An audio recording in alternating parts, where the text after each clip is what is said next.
Boom, boom, boom. All right, excellent. Time ticket. Tell your friends we're going to be live in a few minutes. Betterment Broadcast. All right. Yo, time ticket. All right, try up the videos to understand what probably can't. Mic check. Yep.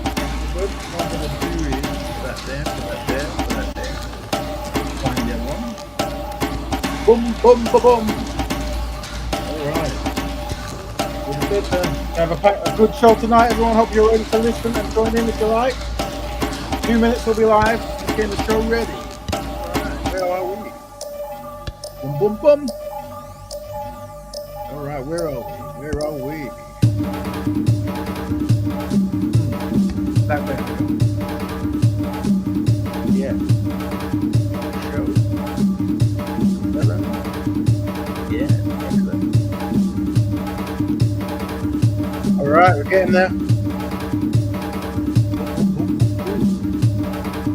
Remo.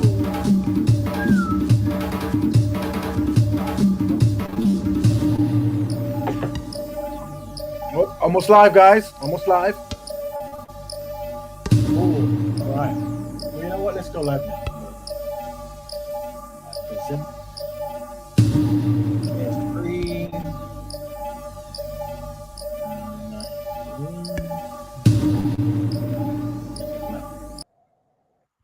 Ta-da! Yeah, quick end. Very soon. Hello, everyone. Welcome to the Betterment Broadcast. I'm your host, Rapper Raven.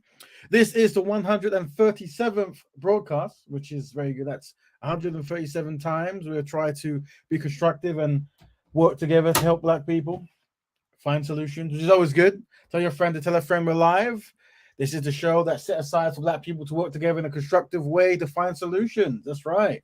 If you don't know, now you know, brother. Yes, cool. Anyway, so where are we? So we're going to start with our 3 important starting statements. Very shocking, but very important. You have to know. When it comes to working as a collective with only Black people on matters that benefit Black issues, Black progression, and Black ownership, Black people are collectively inadequate.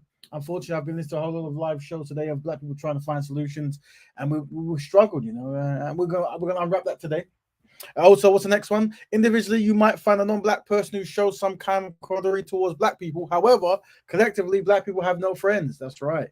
You're going to find so many people in the world who are nice to Black people, which is great. But as a collective whole, you must remember that Black people have no friends. This is the starting statement. And last, but by no means least, constructive Black man with a constructive Black woman makes a constructive Black family. If you didn't know how to make a constructive Black family, there's the template. There's the blueprint. There you go. All right. So we'll unpack that. So these 3 starting statements seem to always manifest or manifest in the topics. And then let's see if you can pick them out. See if there is actually truth to these statements, or are they just sexy words? Who knows? Let's see. All right, cool. So we get up the link. Sadly, some people, they come in very late, you see, and then they don't get to see the intro. And sometimes they come from their own natural cultural ways, or maybe they come rough from work and they have that kind of temperament. So we try to say that when you come in, please remember, we practice the 4D values when we communicate, and that is discipline, dedication, dignity, and discernment. You see, if you can use these 4D values, trust me, it will make helping Black people much more easier. Trust me, try not to use them, then try to use them. See if you can see a difference, right? Discipline, dedication, discernment, and dignity. If you can do those, it will make it easier. All right, cool. Also, can descriptive language instead of derogatory language help Black people stay better on topic? So yes, so unfortunately or fortunately, depends who you ask. When we do these type of broadcasts, we don't use any derogatory language. There's so many reasons, and because last week there was a misunderstanding about why not. So maybe next week or maybe this week we might go over the reasons why we don't use derogatory language, you know. We don't use profanity, this kind of stuff. Like, what? Black people come together, work on solutions, and we can't curse at each other. That's madness. I know it sounds crazy, right? But we're going to try something. Let's try to actually find solutions without using profanity. Oh, mad talk, yeah, I hear you. That Raven, that's mad talk. Well, let's see if it works. Who knows? Maybe it might. Who knows? All right, cool. So, this is some language that people use. If you can use the right hand of the screen rather than the left hand of the screen, it'll make communicating that's much more easier. All right, cool. Now, what is Black Betterment? Black Betterment is Black people helping Black people on Black issues for betterment. That's what it is. Black Betterment is Black people helping Black people on Black issues for betterment. The reason why we have to put that like this way is because, unfortunately, as we said in the starting statement, we are collectively inadequate. And what we tend to do is we tend to try to get everyone involved. And the next thing you know, someone else is doing things for us. And before you know it, an institution that's made to help black people is run by non-black people helping non-black people. Happens all the time. Why? Because we're inadequate. But we're going to work on that because we've got a code. What's the code? Well, the code is the lifestyle of black betterment. Black people helping black people on black issues for betterment. There you go. We are practicing the lifestyle of black betterment on this broadcast. That's right. So if you want to know why black people have been struggling for so long, it's because we haven't had a code and we haven't had a lifestyle that is dedicated to our own furtherment. Oh, there. Now you know. Okay, cool. We're going to be showing some videos today. They're not our videos. They're copyrighted to other companies, but we're using them for case study purposes. Very important. So just please don't get angry if you see your stuff on here. We'll just use it so we can study and help black people, which is always good. I'm going to give out the Black Betterment Instagram. Please follow that if you can. Tell a friend to be a friend of that particular page. That would be nice. We haven't posted anything yet. We just post the actual stories of when we go live. But in a couple of weeks or so, we're going to start doing all campaigns and all that good, sexy stuff that everyone loves. Yeah, we're going to do it. All right, cool. Fantastic. Nice. Cool. So today's fantastic topic. Well, we've got we've got 4. Well, packed house. Might even have 5 if we cover the profanity stuff. But for now, only because so much things are happening very quick, and there's actually like synergy and connection and between topics, if we can break it down. So the topics are, so those that I try to explain who the people are if you don't know, because some people don't watch certain kind of channels, blah, blah, blah, blah. What does the Don Lennon firing tell us about white men's protection of white women? So those who know, there's a news guy, he's been working, black brother, he's been working in CNN, which is a news company, for about 50 years or so, doing the news, and he's quite good now. He's very well loved. But apparently, there was some argy-bargy disagreement between how he reacts to women in his workplace and some statements he made. And then, the executives weren't best pleased. And overnight, he lost his job. He's the same gender. Well, I don't know if they use that term. He's a homosexual, gay. I'm trying to get the correct terms that he would use.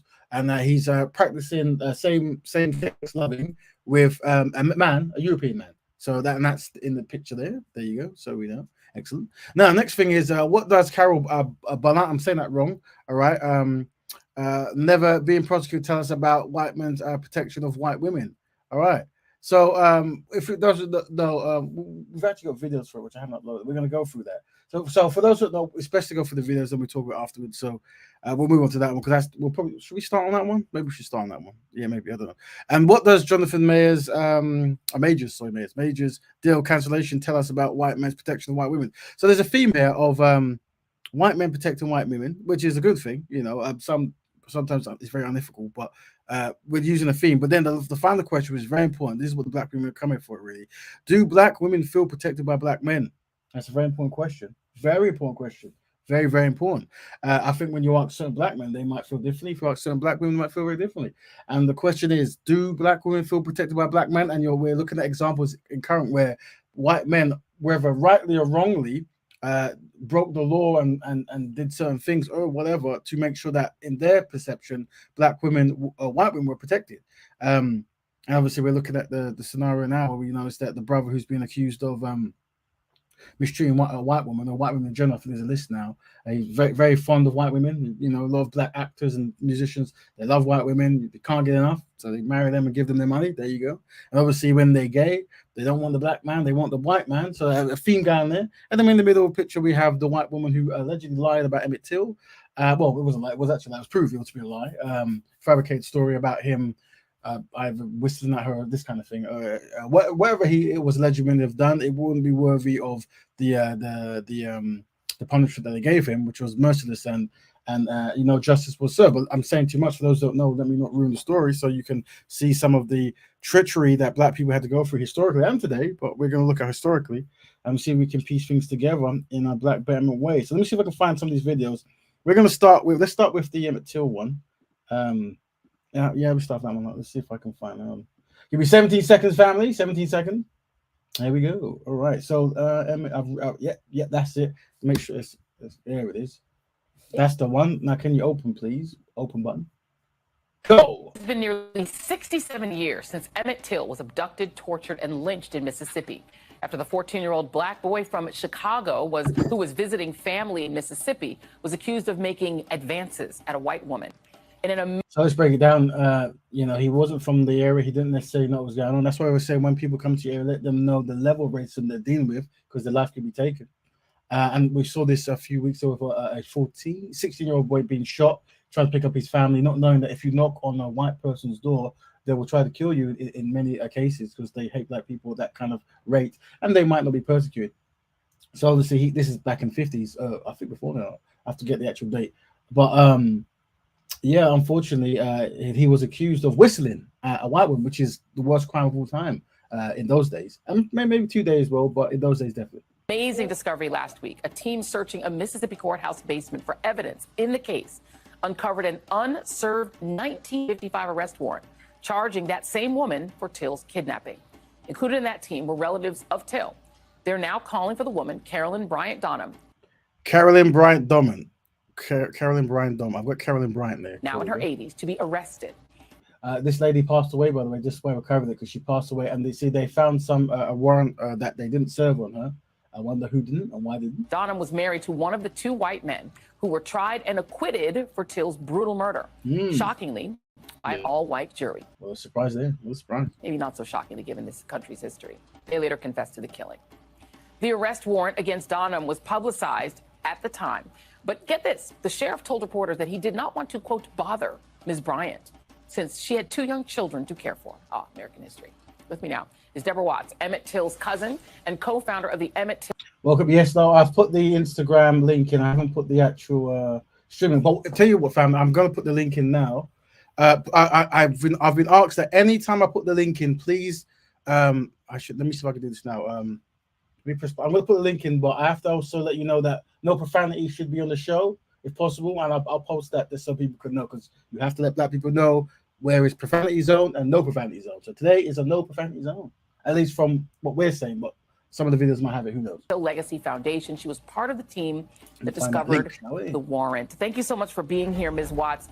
I want to take you back to that discovery.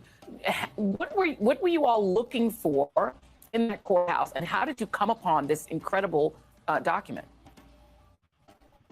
Well, I'll just tell you, it was a team of about 5 of us, and this was the second opportunity to search. There were teams that went toward the end of March after we had a meeting with the Department of Justice, the FBI investigator, and the DA Richardson.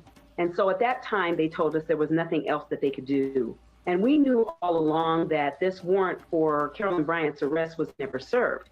Keith Beauchamp, who is an award-winning filmmaker and was responsible for the investigation that reopened the case in 2004, made sure that we understood that. And so a collective group of us went to the courthouse in LaFleur County, Greenwood, Mississippi, to search for that warrant.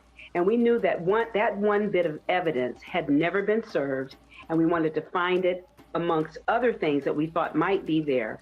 But we did find it, and we are hoping that this leads to the at least the execution of the warrant to Carolyn Bryant Donham, charging her in the kidnapping and murder of Emmett Lewis Till, because she's culpable in that, without malice, without hate, or without vengeance.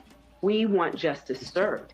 And so we were just excited, ecstatic, happy, very emotional at the time when we found it in the lower level of the LaFleur County courthouse area in the basement there. Carolyn Bryant Donham, she the book The Blood of Emmett Till, which brought a lot of people, younger people, to this story that only knew about it from history class if it's illegal to teach in their state. In that book, Carolyn Bryant Donham, she actually gave an interview to that author, and then she took back her previous admissions that she lied about your cousin, about Emmett Till. Do you want her arrested and put under oath to get her to, under oath, say what she did? Well, we think the evidence speaks for itself, and we think that the sheriff needs to serve that warrant to Carolyn Bryant. This is a very tragic story, but remember, we're listening because the what's her name? I got her name wrong. Caroline, the murderer lady. Well, the person who lied on Emmett Till. She passed away, And we're looking at the case study to see that do white men protect white women, and we're using this as a very important historical case of white men protecting white women despite the heinous crimes. The DA needs to impanel a grand jury, and then they need to bring Carolyn in to be a part of that and indict her being culpable in the murder. Yeah. And first of all, the kidnapping of Emmett Lewis Till. Absolutely. But Carolyn definitely was there. I mean, the FBI investigation and other reports and the admission by Dale Killinger, who was the FBI investigator at the time, he received an admission from that 2 other young men had been brought to her to identify them. And of course, we know what happened with Emmett. Those 2 other young men were accosted, they were thrown out, beat up. Some of them were beat up. But Emmett, what happened to Emmett? He was kidnapped and murdered later. So there had to be an identification. Carolyn Bryant could be the only person that would do that. And in fact, in the document that we found, there was an affidavit for her arrest as well. Also, the address of Mose Wright, who identified her. He had to. So they talked to him, and this kidnapping took place, of course. Those joining, we're looking at Carolyn Bryant. She passed away. This is a lady who was part of the conspiracy or the actual execution, plan and execution of Emmett Till, young brother who was killed many years ago. But no one was actually prosecuted and went to jail. And obviously, the family have had years of sadness knowing about this. The mother was so upset by what happened that they buried their son with the casket open, and his face was heavily mutilated. But it was of a sign of showing of what they did to their child. No mother should have to go through that. But we are asking the question: Do white men protect white women? Now we deal with social science. There is always a method to our madness. Is lead on to the question: Do black women feel protected by black men? But we're showing the lengths that white men will go to protect white women. In there, some is very unethical, some might be ethical, some might be evil, some might be less evil. Who knows? But we're asking that question, and we're looking at the case study. So let's carry on. Joy, before the murder. So justice needs to be served. It's time, and Carolyn needs to be brought to justice. I just want to very quickly, before we run out of time, ask you, I mean, you were 6-7 years old when your cousin was murdered. How did, his murder and this historic funeral that Mamie Till opened the casket so that the world would have to see the results of it? Were you at that funeral? How did his death impact your family? I was not at the funeral. I was actually a toddler at the time, not quite 6-7 years of age, but I heard about it. When Mamie Till Mobley traveled across the country to speak out along with the NAACP, she came to my hometown, Omaha, Nebraska, and I was able to see a booklet that was created by a photojournalist, Ernest Withers, who identified and photographed, I should say, the trial and that famous photo of Mose Wright pointing at the 2 murderers. And so I was able to see that and connect the tears. Well, I don't think they mentioned it here, but what actually happened was Carolyn Bryant allegedly was in a shop. Emmett Till came from Chicago to visit his family in the South, not really knowing about the level of racism between the cities. And she alleged that he whistled at her when he bought candy, something like this, I can't remember. And even though I think they said this was not the case, because of this, she told her husband's friend, and then what they did is I think they infiltrated his house, and they told the uncle who he was staying with that they needed to take him for questioning, and then they killed him. And this was, this is normal practice back then. And we know this because obviously they weren't actually, they got off free, and no crime could be seen being done, even though they made it and all the rest of it. So this is something we're just asking the bigger question. Do white men protect white women? Interesting. Let's move on. So we're going to stop it there. We'll start at the end, but we'll stop it there. Now we're going to move to the next one because it's all connected. We're now going to move to the story about who should we look at? Let's look at the story of Don Lemon. There we go. Listen to this. Being a Hollywood sweetheart. No, that's not him. We want Don, not I'm getting John and Don mixed up. Shame on me with the filing system. Never good when you put things like that, alphabetical order. All right, okay, I think it's this one. There we go. Lemon. It's called Lemon, not Don. There you go. There you go. CNN parted ways with anchor Don Lemon. I'm so thankful to have worked alongside him. CNN this morning already looking different after Monday's dramatic shakeup. I think it's a tough position to be in. Don Lemon's name wiped from the show's logo. Okay. We wish him the best.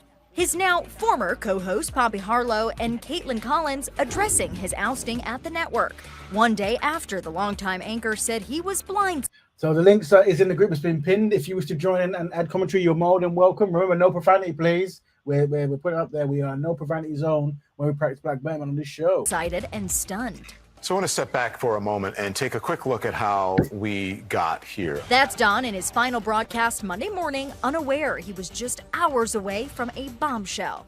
Well, good morning, everyone. It is Tuesday, April 25th. We do begin, though, with news about this show. In a statement, CNN CEO Chris Licht thanked Don for his contributions over the past 17 years. Don will forever be a part of the CNN family. Of course, Don was a big part of this show over the last 6 months. He was one of the first anchors on CNN to have me on his show. That's something I'll obviously never forget. What else might be unforgettable? Well, ET has learned that CNN staffers found out in real time as the news broke, leaving everyone floored by Don's exit.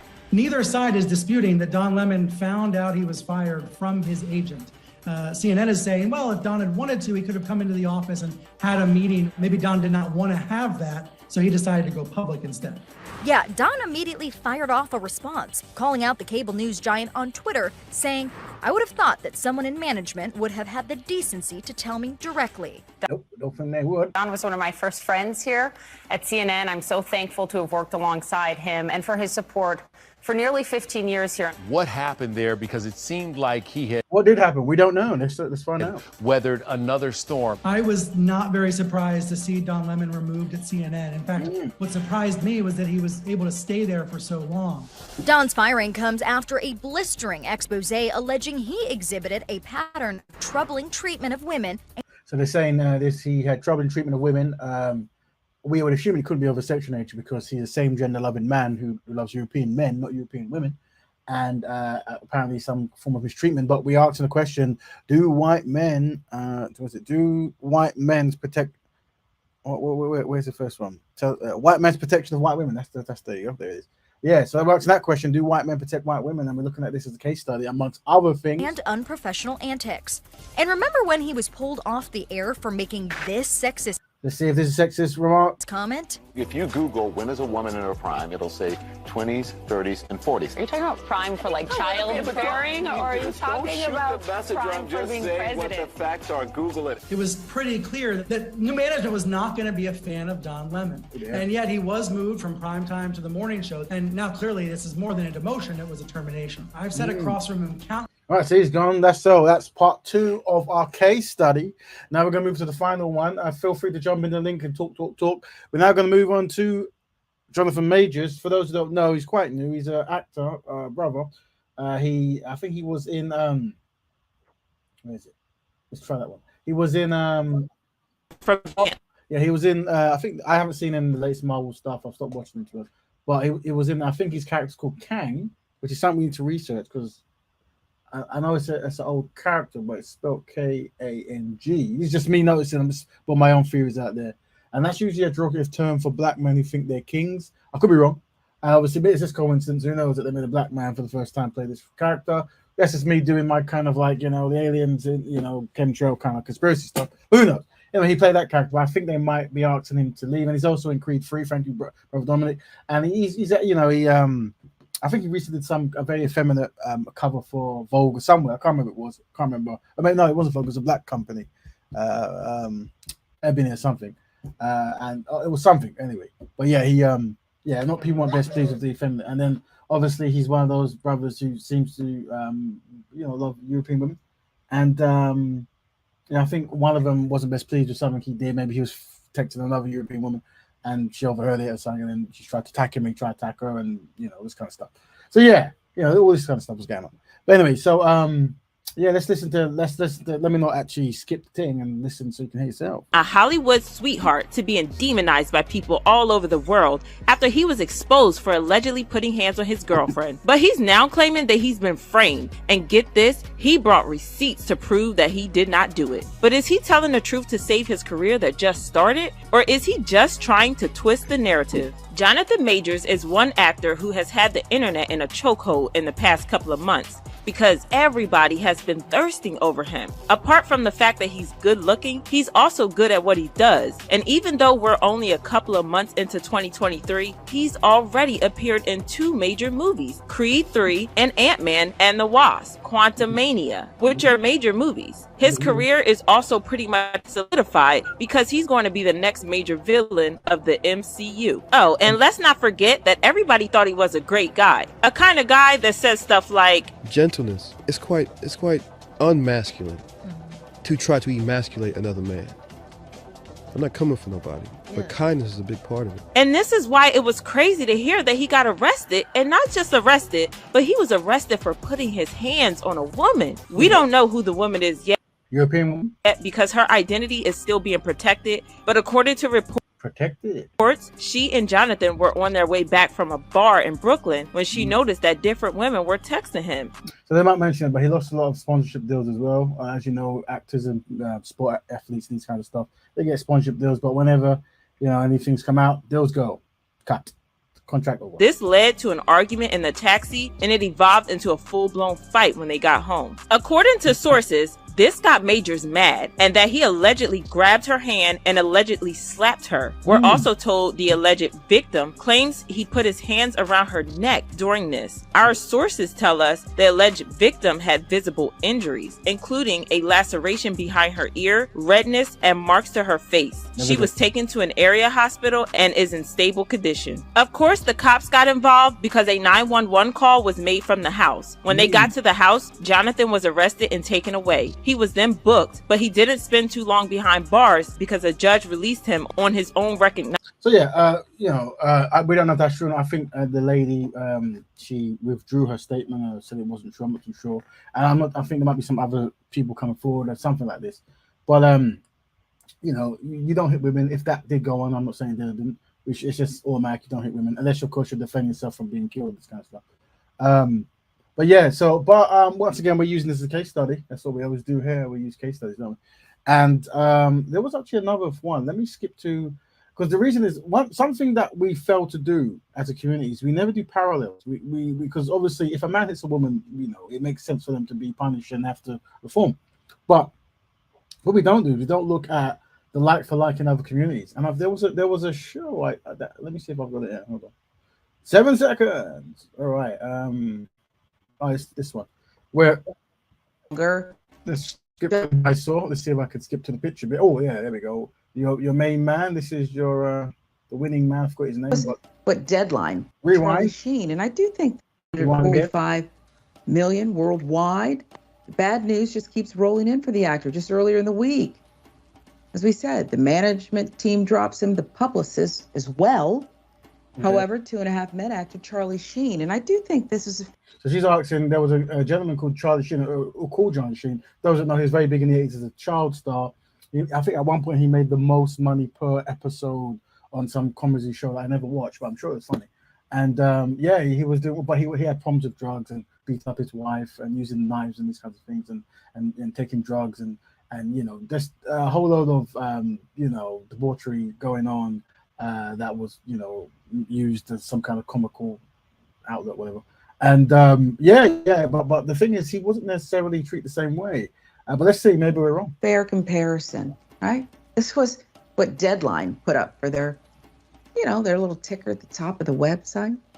So 2.5 Men actor Charlie Sheen, who has surely a tumultuous history riddled with domestic violence, substance abuse, and a host of legal struggles. Yeah. Just announced yet another TV show. Seems Charlie Sheen has never stopped working. Yeah, so this is something we all look at certain people of European descent, white men, who beat their women live on camera or not. And it's very different. Now, remember, if you beat women, you shouldn't do this. You should be punished. We're saying you should punish everyone equally, but we're seeing that maybe black men are seen a bit more problematic. You know. But anyway, let's.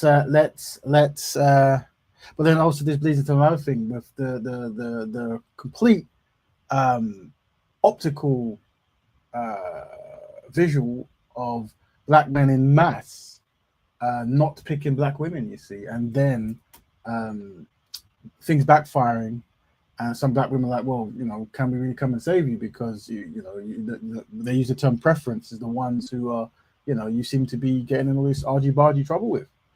So, you know, ahead of Black Betterment Broadcast, we have to try to talk about these things and try to find solutions and try to find ways to, you know, to fix challenges. And we have 3 questions here, and we're going to ask the people here. Black women who are live, it's always best to be live because you get your opinions heard. But do black women feel protected by black men? So give a 1 if you feel protected by black men, and give a 2 if you don't. Don't be scared. One of the things we do about, so while you're thinking about if you feel protected or not, one of the things, the strategies that we try to push on the Black Betterment Broadcast is a certain level of openness. Like, some people are very shocked by some of the methods we use, and I think when you try to go amongst the people for so many years and you realize, we have a 2 on 1, 2 already. When you go among people, you realize that there's much work needed, and there is so much self-sabotage going on in our community. It's actually unrelenting. I've done some new things, so let's skip past all this fantastic work we've done and go to the new stuff. Very nice, black people. Hey. Where are we? So yeah, so we're talking about 2 types of black people in the world, and it's the consciously conquered black person and the consciously conquering black person, right? So whenever you try to come up with a solution, you're going to find they're either a conquered black person or a conquering black person. So the conquered black person will say, oh, we can't do it. Why can't we involve everyone? It's never going to work. What we should be doing is nothing. Let someone else fix it. This kind of stuff, right? You tend to find this is the conquered person. There's a whole science behind the psychology of that. I will unpack that one day. But the people that we're more interested when it comes to actually working with is the conquering black person, the consciously conquering black person, you see. So that's something that we always try to find out who we're talking to. And when we're on this show, let's do a case study. On this show and other platforms, see who is, by the way they're talking, trying to be solution-based, trying to work, trying to do things that's in the collective best interest of black people, and see who's the unsynchronized, the person who's constantly trying to shut down, undermine, bring non-black people into black spaces and give them power, all this kind of stuff. This is stuff we have to be really, really be aware of. If we can, that'd be very handy. And then what you have to establish, this is what we always say, you find out the black people that I work with and black people that I work on behalf of. Yeah. So the black people who I work with and the black people I work on behalf of, because not all black people you can actually enter any kind of institution or meeting work with, because they're so compromised in their mindset that they will, and I think I wrote it down here somewhere. Let me see if I can find it. Yes, and this is something, all black people have inside them a sleeping self-sabotage schedule, you see. It's a sleeping self-sabotage schedule, and certain words will awake it. Now, we have to train ourselves not to be self-sabotaging. It's hard, you know, because in this system, we have been trained to undermine black progress. Really have. And sometimes what we want to do is we want to be able to identify it. So when it happens, oh, there it is. And then we go, well, how do you know it's self-sabotage? Well, does that help black people collectively? What do you mean? How comes I can't bring my 4 white wives to a meeting about loving black women? It's self-sabotaging. That's not going to help the black women, is it? Can't do that? No, sir. No, sir.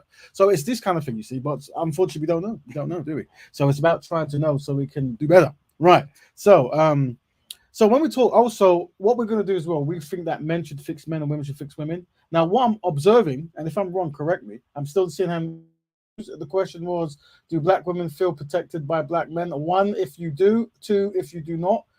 Just in jest, of course, you're going to have 1 or 2 black men who might be very good, very bad, but overall, let us know what you feel. So one thing we try to do with black men now is understand that the mindset, how it reacts to certain challenges might be of 2 different ways. So you have so there's a challenge that comes towards the black community, or a statement, or whatever it might be, and you might either have a sentimental response, yeah, or a strategical response. You see, tongue twister. Sentimental response or a strategical response, right? You could also say it's a personal response or a political response, or you could say it's a temperamental response or a tactical response. So what are we trying to say? One of the goals here is to try to make men be less sentimental with their responses and more strategical. Tongue twister again. Yeah, very important. And this is the challenge that we have because I think there's many reasons we can unpack why so many black men, unfortunately, favor the personal response over the political response. And there's actually a show I was listening to earlier today, which I have to chop up. It's so long. Is it still downloaded? For us to actually go over. And this scene as a case study, just seeing how black men, more particularly in certain environments, become more of a temperamental response rather than tactical, you see. And this is very interesting because, as we know, non-black men tend to favor tactical strategies. And you might even argue that the reason why, black men have been rendered in certain situations, in certain places, is because, we haven't adopted that kind of strategy way, you see. It's almost like we've been taught to be, more of a sentimental rather than strategic. Let me say a better word to say that. Right. So, where are we? Did I put this? Let's see. So we've played. Let me go to the topics. I'm just seeing if there's anything else I had to put in here. Nope. Excellent stuff there. Oh, a lot of data in this PDF. Oh, data. Oh gosh. Oh my goodness. Right. Oh, another thing. Something that I'm going to be writing is the 4 A's of advancement. Right. That's the. Hold on, that's not even a word. Oh, things all messed up now. We'll come back to this. This document seems to be, messed up. I'll come back to this in a bit. Give me 5 seconds. Anyway, so what we've done, we've put the link out there. If anyone wants to join, let us know now. But we have to be warning. We no profanity in this show, please. We've put it now so people can know. But we also asked the question: you should be on the screen at the moment. It's bold at the bottom. Do black women feel protected by black men in general? In general, do you feel that way? Let us know. That's not. How did I even get that wrong? It's mad. Hold on. So this document, man, I tell you, it should have spell check. It's just mad. Let me update that while we speak. Anyway, absolute madness. Absolutely. That's what happens when you do 7 things at once, and you're trying. And I'm still downloading the video now. I think is it still downloaded? Let's check if it's downloaded. It's only 700 megabytes. Hold on, fam. Let's see. Is it downloaded? No, it has not. How are we gonna do? Oh well, life is hard. Anyway, blah blah blah. So, family, let's see if we got any more ones or twos. Probably not. Many black women are very kind. We appreciate to an extent the kindness, but we do need to know because if we don't know, how can we change? So today's topic we were looking at. Let me move that profanity thing because it's. How do I move it? Hold on. Show. There you go. Yeah, I can see the screen there. So we looked at what does the Don Lemon. So we looked at the Don Lemon scenario. We'll take the video. For those who know, Don Lemon was fired. And the question we asked is, what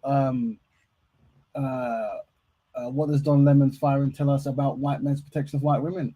Obviously, for those that know, he was fired for allegedly being very mean to white women. I think they didn't really put actual specifics. We do know, there wasn't any specifics anyway, but that was what was pushed forward. So we have, not safe, not protected, good, quite a lot. So at the moment, there seems to be more of a flavoring that black women do not feel protected by black men. Now, what I would like to do as well is how to respond to that. So unfortunately, some black men might hear this and they might be, they might give a more of a personal response rather than a political response. And I think that really, there we go. There we go. We've got guests, by the way. We have to welcome brother IC3 and sister Big Empress. up panel, big up chat.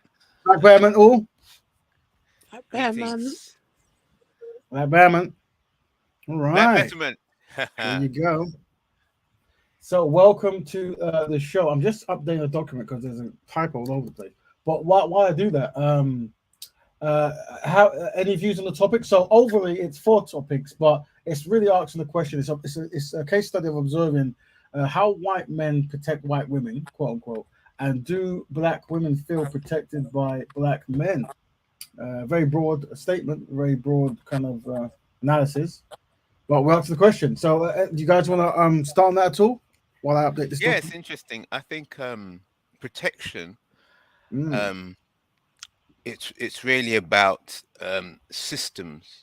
You've got to build the system, and it's a system that protects the society, and then it serves it strengthens relationships within the society.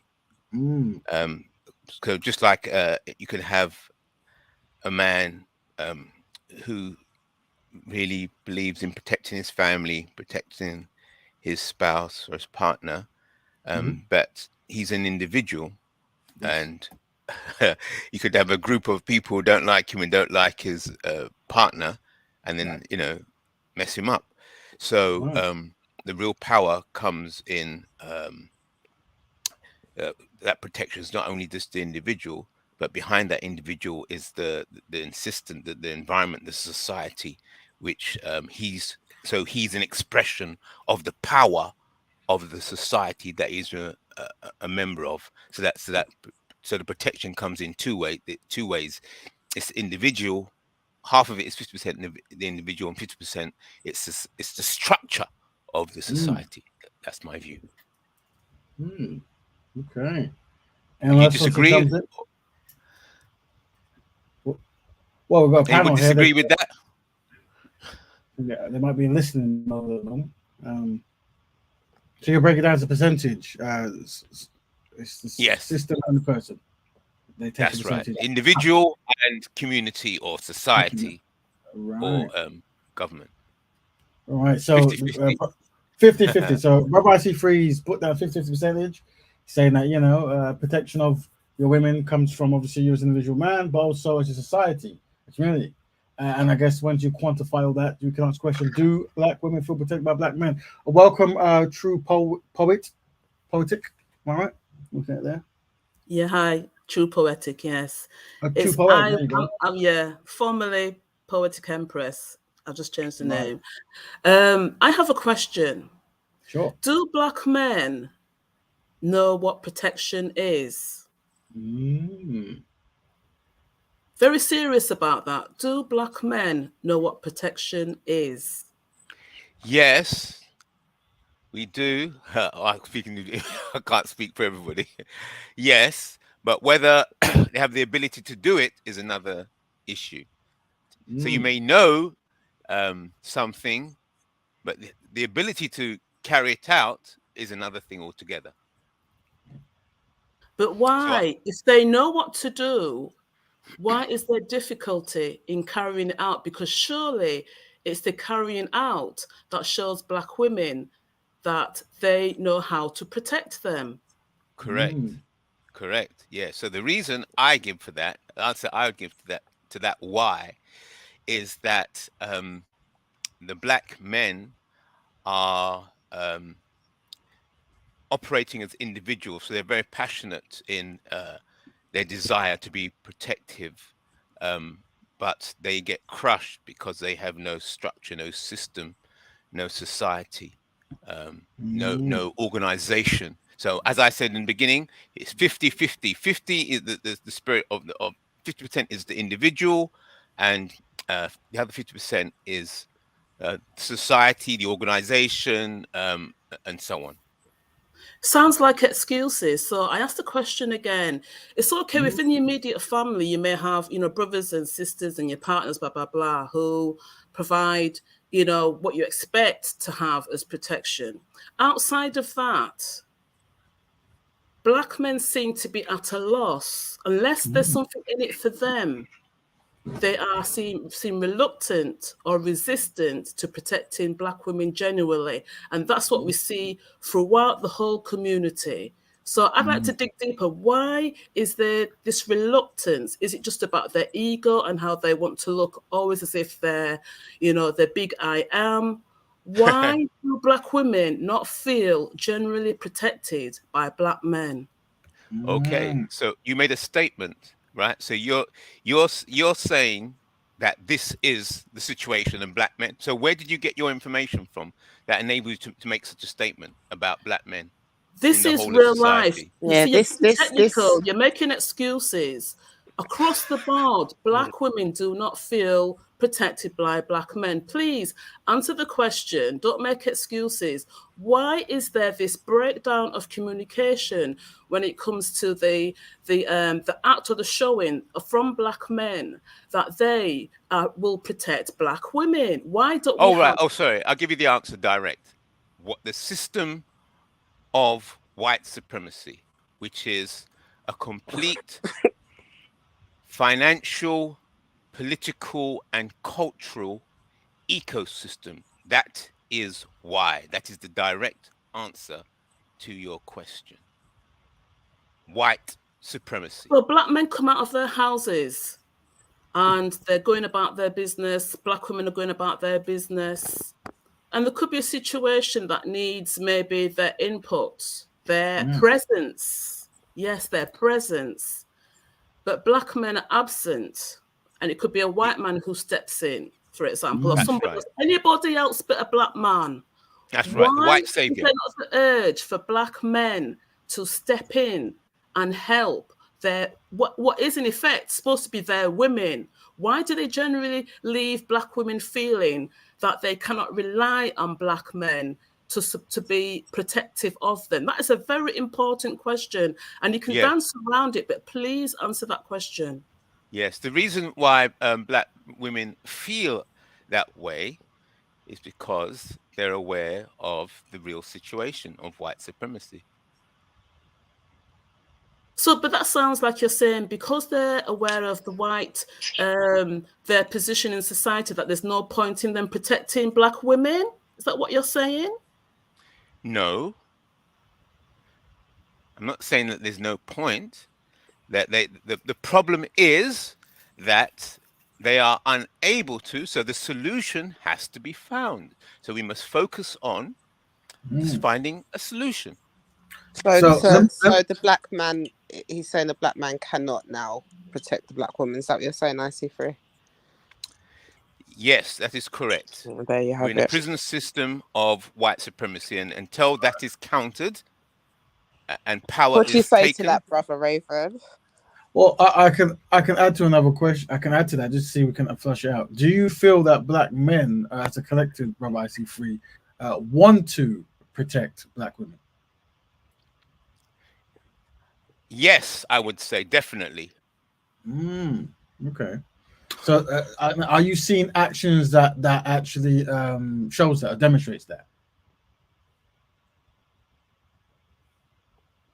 I think that a black man could have his parents, he could have children, has a sister, has relations, people around him. So he could, as he's growing up, young boys, as he's growing up through life and starting to realize what's taking place within the school and then in the workplace, and then he becomes aware of the ecosystem. So he may start off in school with gets his first little girlfriend and he's trying to protect her. Then he starts to realize that somehow the teachers seem to have a bias, or other children seem to be gang up. Then he may get violent. But if he learns quickly, then you start to realize that violence is not the way, because the system is set up to deal with violence in that way. And then you'll end up in what they call it, the prison pipeline. Yeah.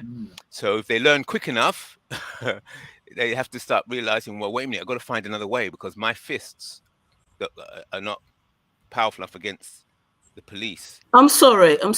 Can you give an example of a black man protecting a black woman socially in the community? Give an example. Oh, I can give an example of a black male attempting to protect a black female.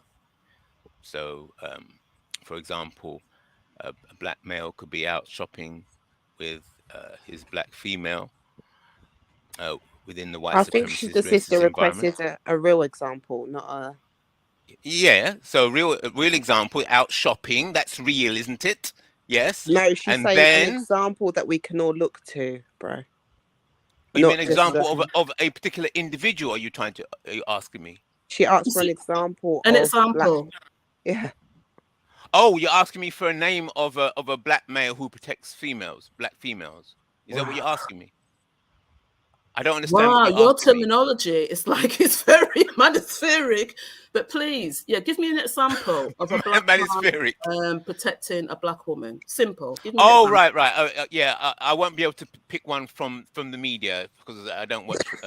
Yeah, if you're looking for one, I don't know all these entertainers, all these and I don't know. I'm not interested, so I wouldn't be able Give to me pull an out any example names. anywhere that you've seen of a black man protecting a black woman. I've seen it on the street. Yes, I've seen it on the street as I walk the street. Talk us through the example. Talk us through the example. Oh, and in society, a black male is with this black female, and then some white people have started to make fun of his female, and he's tried to protect her from it, and then it's escalated, and he ends up in trouble with the authorities. I mean, come on. I mean, it's standard, isn't it? Wow, you're living in a different world. I'll ask again. Give me an example. Okay, you give me an example then. You give me an example. Here's the thing. Do you have any sisters? Do you have any sisters? All right, tell me what you're after. I'm not going in digging into any personal. What are you about? I don't know what you're about. IC3, calm down. She's just answering a question. It doesn't need all of that. She's very I clear answer the what she's asking you questions. for. Hold on, family.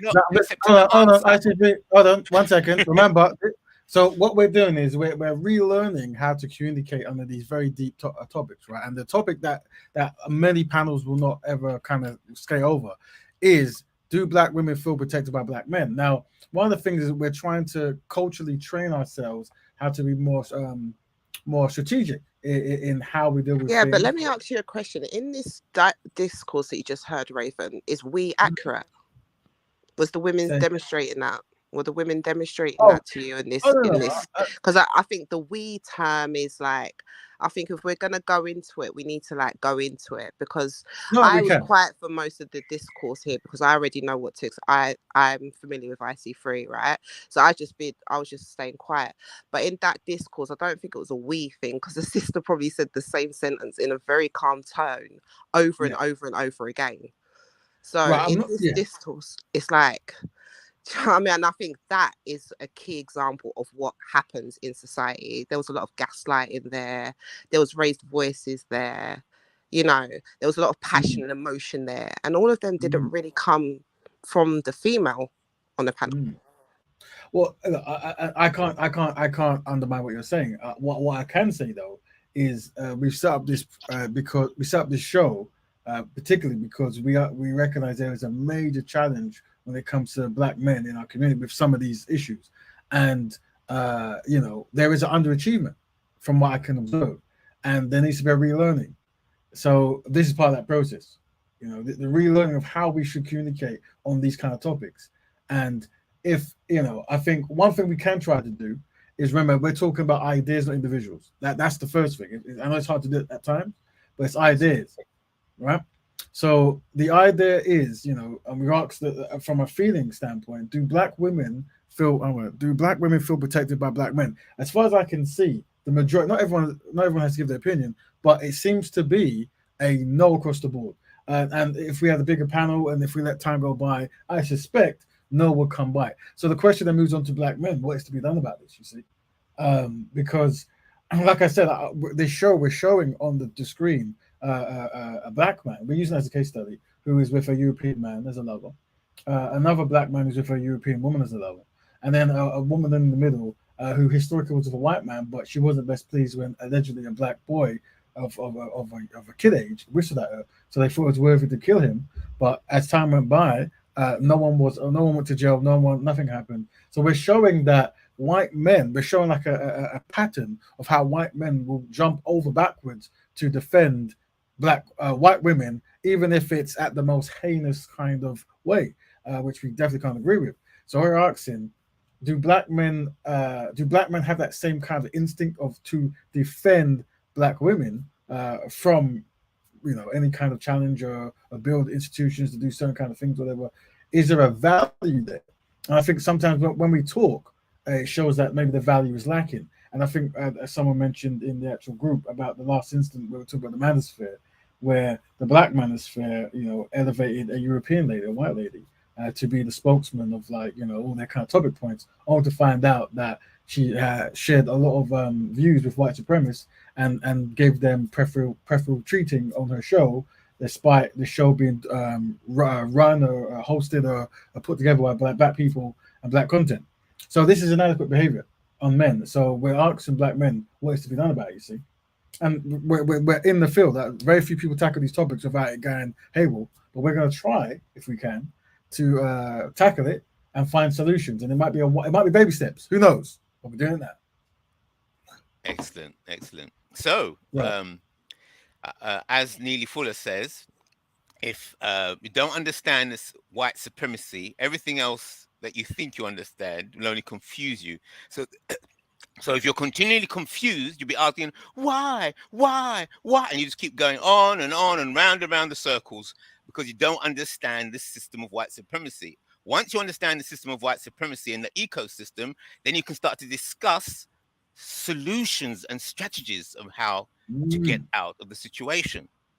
Okay. Anybody agree with that, or anyone disagree with that? Well, I definitely agree with Brother Neely Fuller. He's put the work in. But unfortunately, we have to recognize when off-code behavior happens, right? A behavior that makes collective betterment even more challenging. And one thing we try to do on the show, which is very high anxiety, is address the if black women don't feel protected by black men, how do black women feel like that they are the preference of the men? So do black women feel that they are the number one preference of in the black community? So as a black woman, does she feel how does she feel when it comes to being the preference of the black man?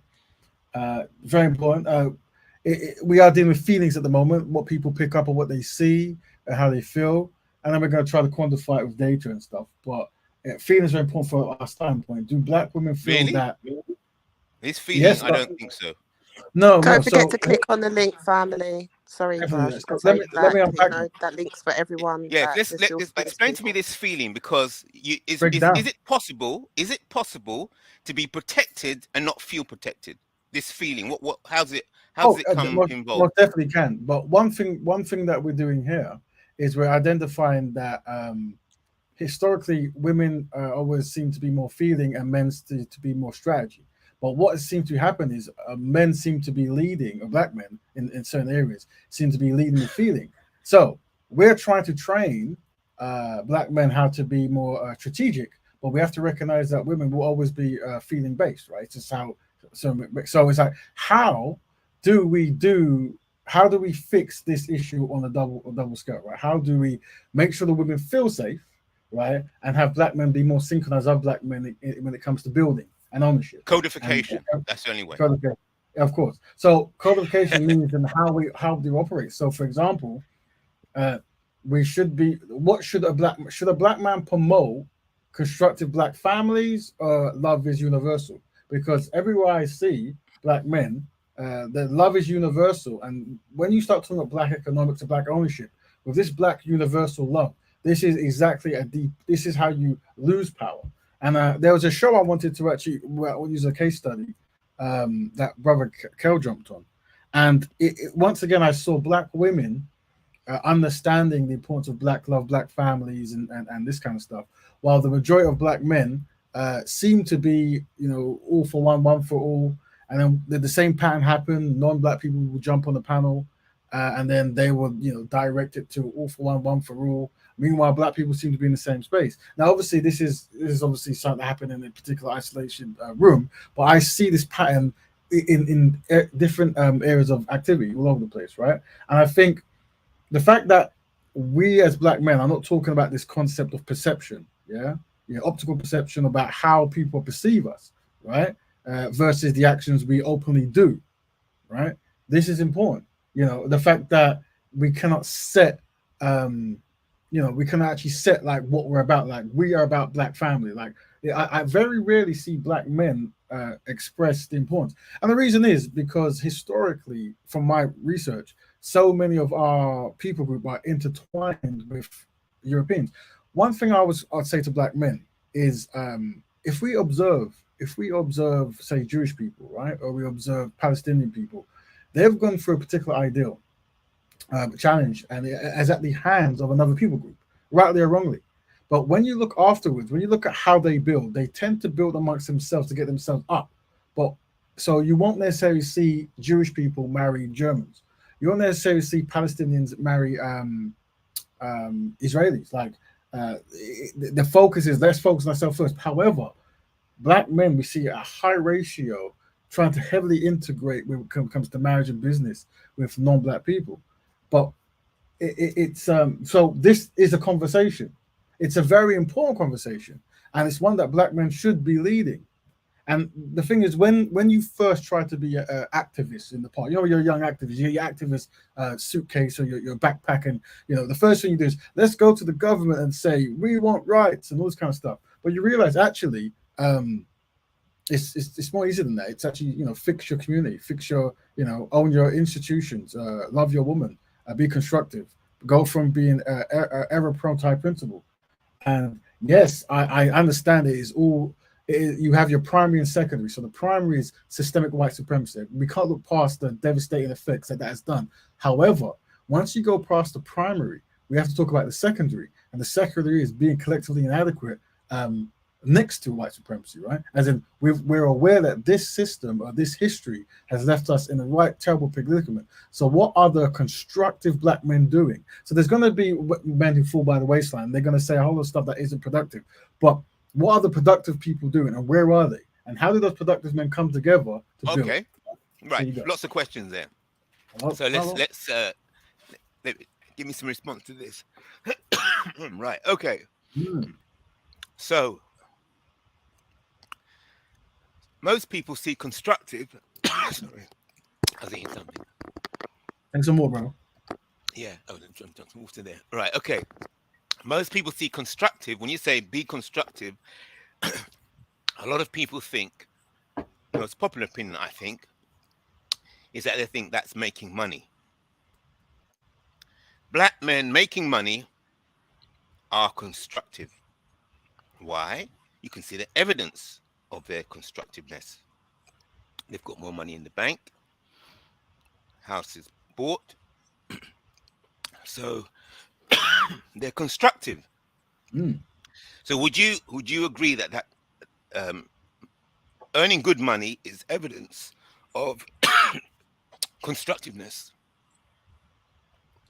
On an individual level, yes. If you're trying to earn and be successful, on an individualistic level, we can identify that as being constructive. But I think one of the questions we ask is other people groups value collectivism, while unfortunately many black men value like being a solo. And this is something that we have to identify as a community. Like, how far can being a solo take you? Is there a value in the collective building? Let's deal with this constructiveness. Because obviously the solution is to construct something to protect the individual as well as the family and the community. To do that, you have to construct something to do that, correct? So the one word construction covers all of that. Successful construction of a family, of a society, of a community, of a nation. Does that make sense? Anybody disagree with that? Build, yes? Talk about build. Building. Construct. All right. Can I have a yes or a no? Anybody disagree or agree? Well, in the context you're given, yeah, this is constructive. What is constructive? You're talking about building. Building and constructing, yes. Okay, we can agree. Okay. So would you agree that building and constructing is also the solution to the relationships between black males and black females? Say that again, just so we can hear it again. Say something. Would you agree that the solution, the way to fix the relationship between the black male and the black female, will be a construction of some kind, a building of some kind? I guess, yeah, sure. I mean, the ladies are here; they can answer, but I guess they're listening at this point. A building of what? A building of what? Social engineering. Okay. Build a society. Build a community. It starts within the home. It starts with a black man and a black woman. It starts within the home and then building outwards from there. If you don't have that in the beginning, how can you build from that? This is the whole point. If black women do not feel protected, the whole point of this question, if black women do not feel protected by black men, how can anything be built if black men are already outside of the building? If they're not, they don't see themselves as part of the protection. That part, the protection involves helping to build something with the black woman. If they don't feel part of it, if they're not providing that protection, building something with that black woman, how can something be built from that? This is simple. You're trying to make it technical, but we have to come down to the simplicity of this issue. Okay, so let's talk about the black family. So how do you go about getting a successful black family, in your opinion? Is that for the panel, brother? I think that's I think we're going away from the fundamental thing about is a black woman protected. And I think that's one of the most frustrating things for black women as well. It's like such a basic question will turn into 100 different theses and it's obvious. Do you know what I mean? Like, it's just crazy. And I think, like, if we just stick to the actual question of does the black woman feel protected? Obviously, the answer is no as well. Like, yes. that even being a debate is like, do you know what exactly. I mean? Yeah. So I think that just needs to be a fundamental yes, not in what is protection look like, how is protection, is it just her feelings? Like, it's just known at this point, right? Right. So it is that. And I just think what ways is, I think what the sister's saying is what tangible ways right now could we see a change? Because black women are saying they don't feel protected. So in what ways could black men could put forth an effort where black women could feel protected? Like, I just feel like that needs to be the avenue, not about like wherever it's going now. Do you know what I mean? Like, keep it on the emphasis of protecting black women if we are interested in protecting black women, kind of thing. And let's like stick to that point, and let's get like hear the black men come up with some tangible, real life, proof of that. Well, thank you for that. Well done, sister. I would say if there are men, the women gave their vote. So let's ask the question: black men, do you want to protect black women? Put a 1 if you want to protect black women. Put a 2 if you do not. Let me just put my 1 there now. There you go. So see, let's see black men. Do you want to be responsible for protecting black women, or do you not want to be responsible for protecting black women? Put your 1 or 2 in the thing. You don't have to. Some people feel like a lot of 1s there. Yes, they're smashing the keyboard, I see. But there might be some who might not want to. Okay, well, so we've already got quite a lot free, which is good. Feel free to take your time. But I will say this. The question we have to ask in the study is if black men want to protect black women and black women don't feel protected, then clearly there's some kind of misunderstanding. So yeah, something's going on this. So we have to address it, don't we? Like, what's actually happening? Okay, right.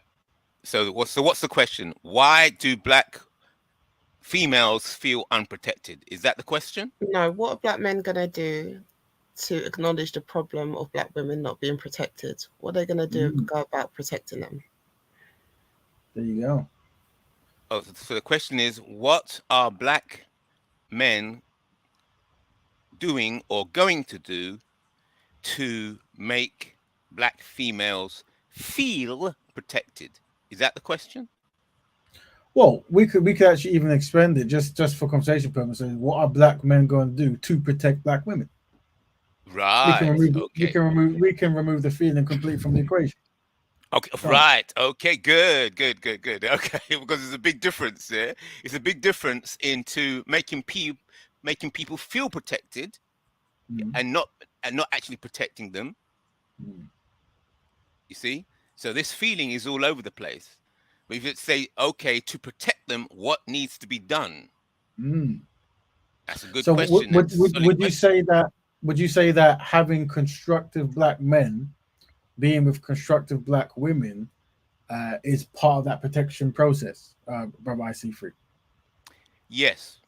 Right. So would you acknowledge then that promoting black love, constructive black love, is pinnacle? So, and at least from an optical standpoint, black men seem to be marrying, being with their own women group at least rate in comparison to other people.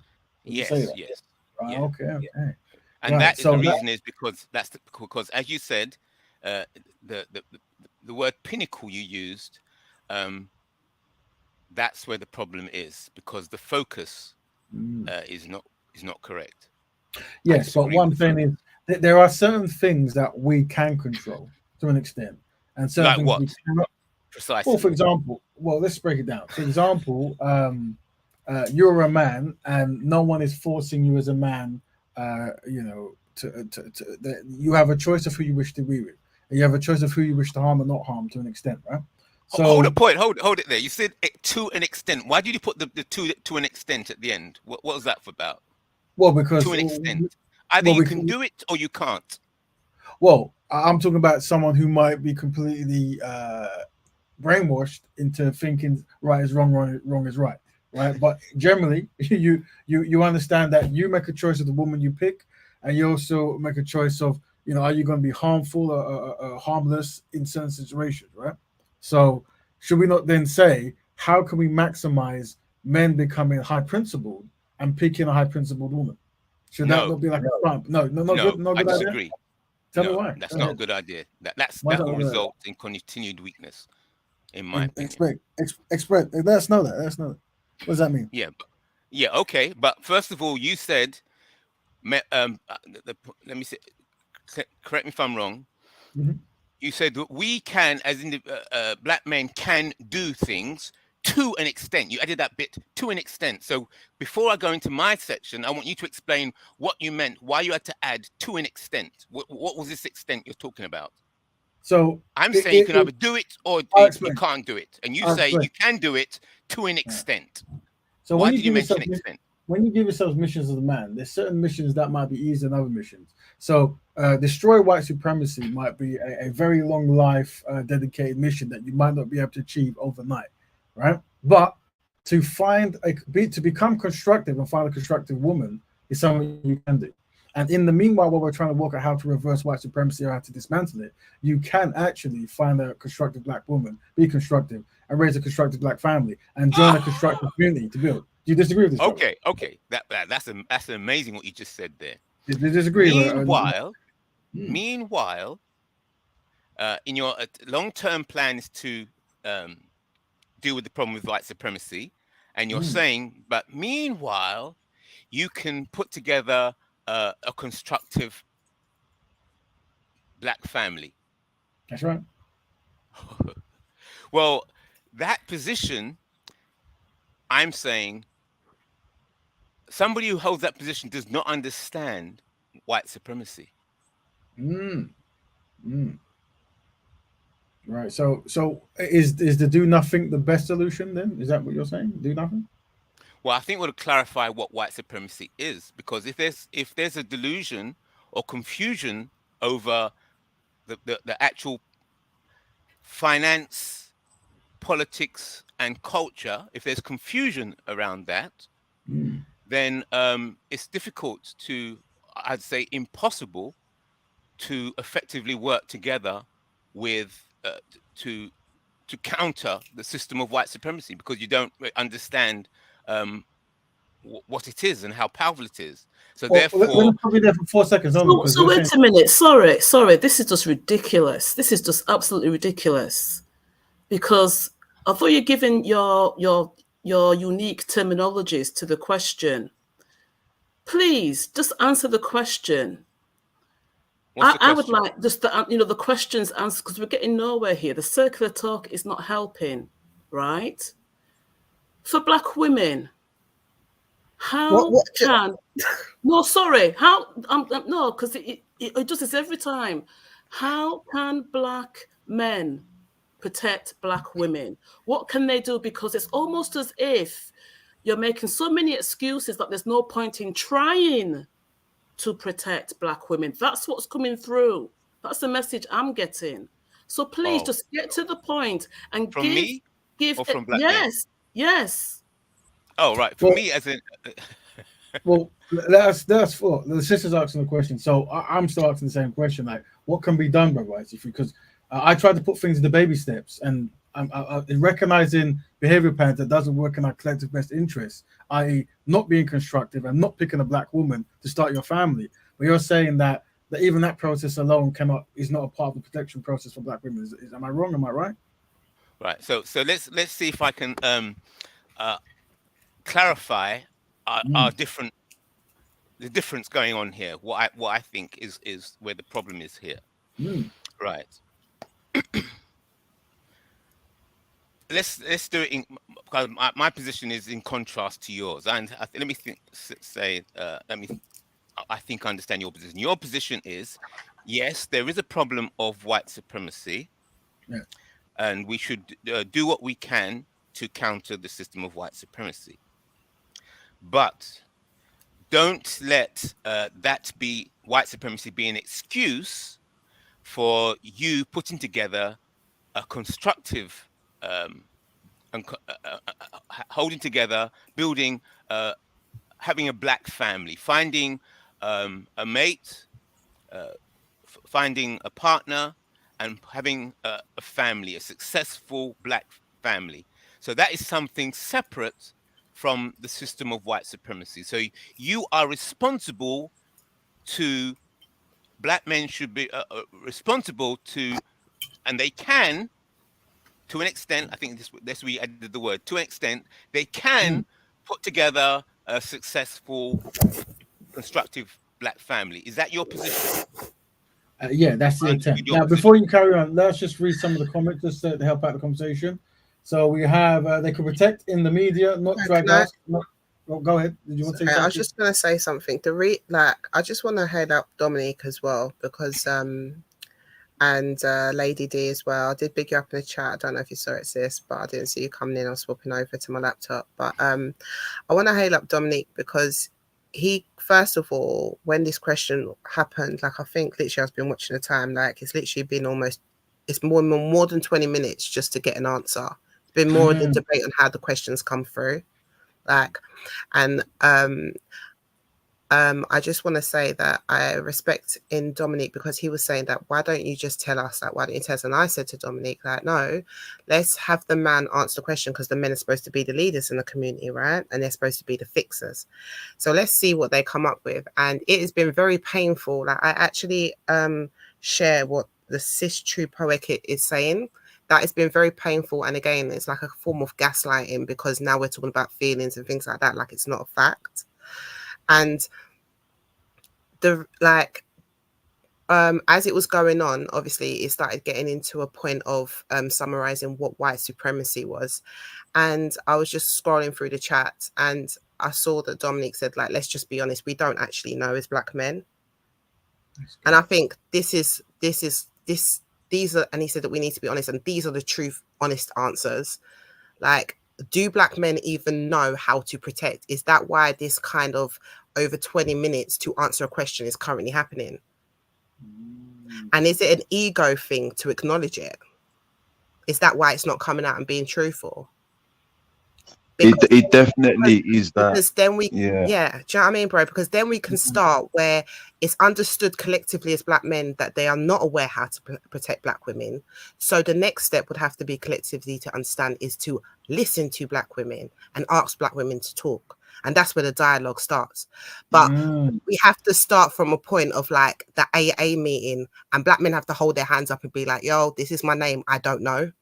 Not just, I know, and it's coming from there, and white supremacy is this, and it's 50% that, and this ain't helping. It's just gaslighting. So I think the first fundamental step is, I think we all have to acknowledge that they don't know. And that's sad, like, and then the next step is genuinely asking, because if I'm talking about protection, I'm not worrying about the preference thing, because that the data and things like that, that's just becoming null and void. I don't even believe in any of that anymore.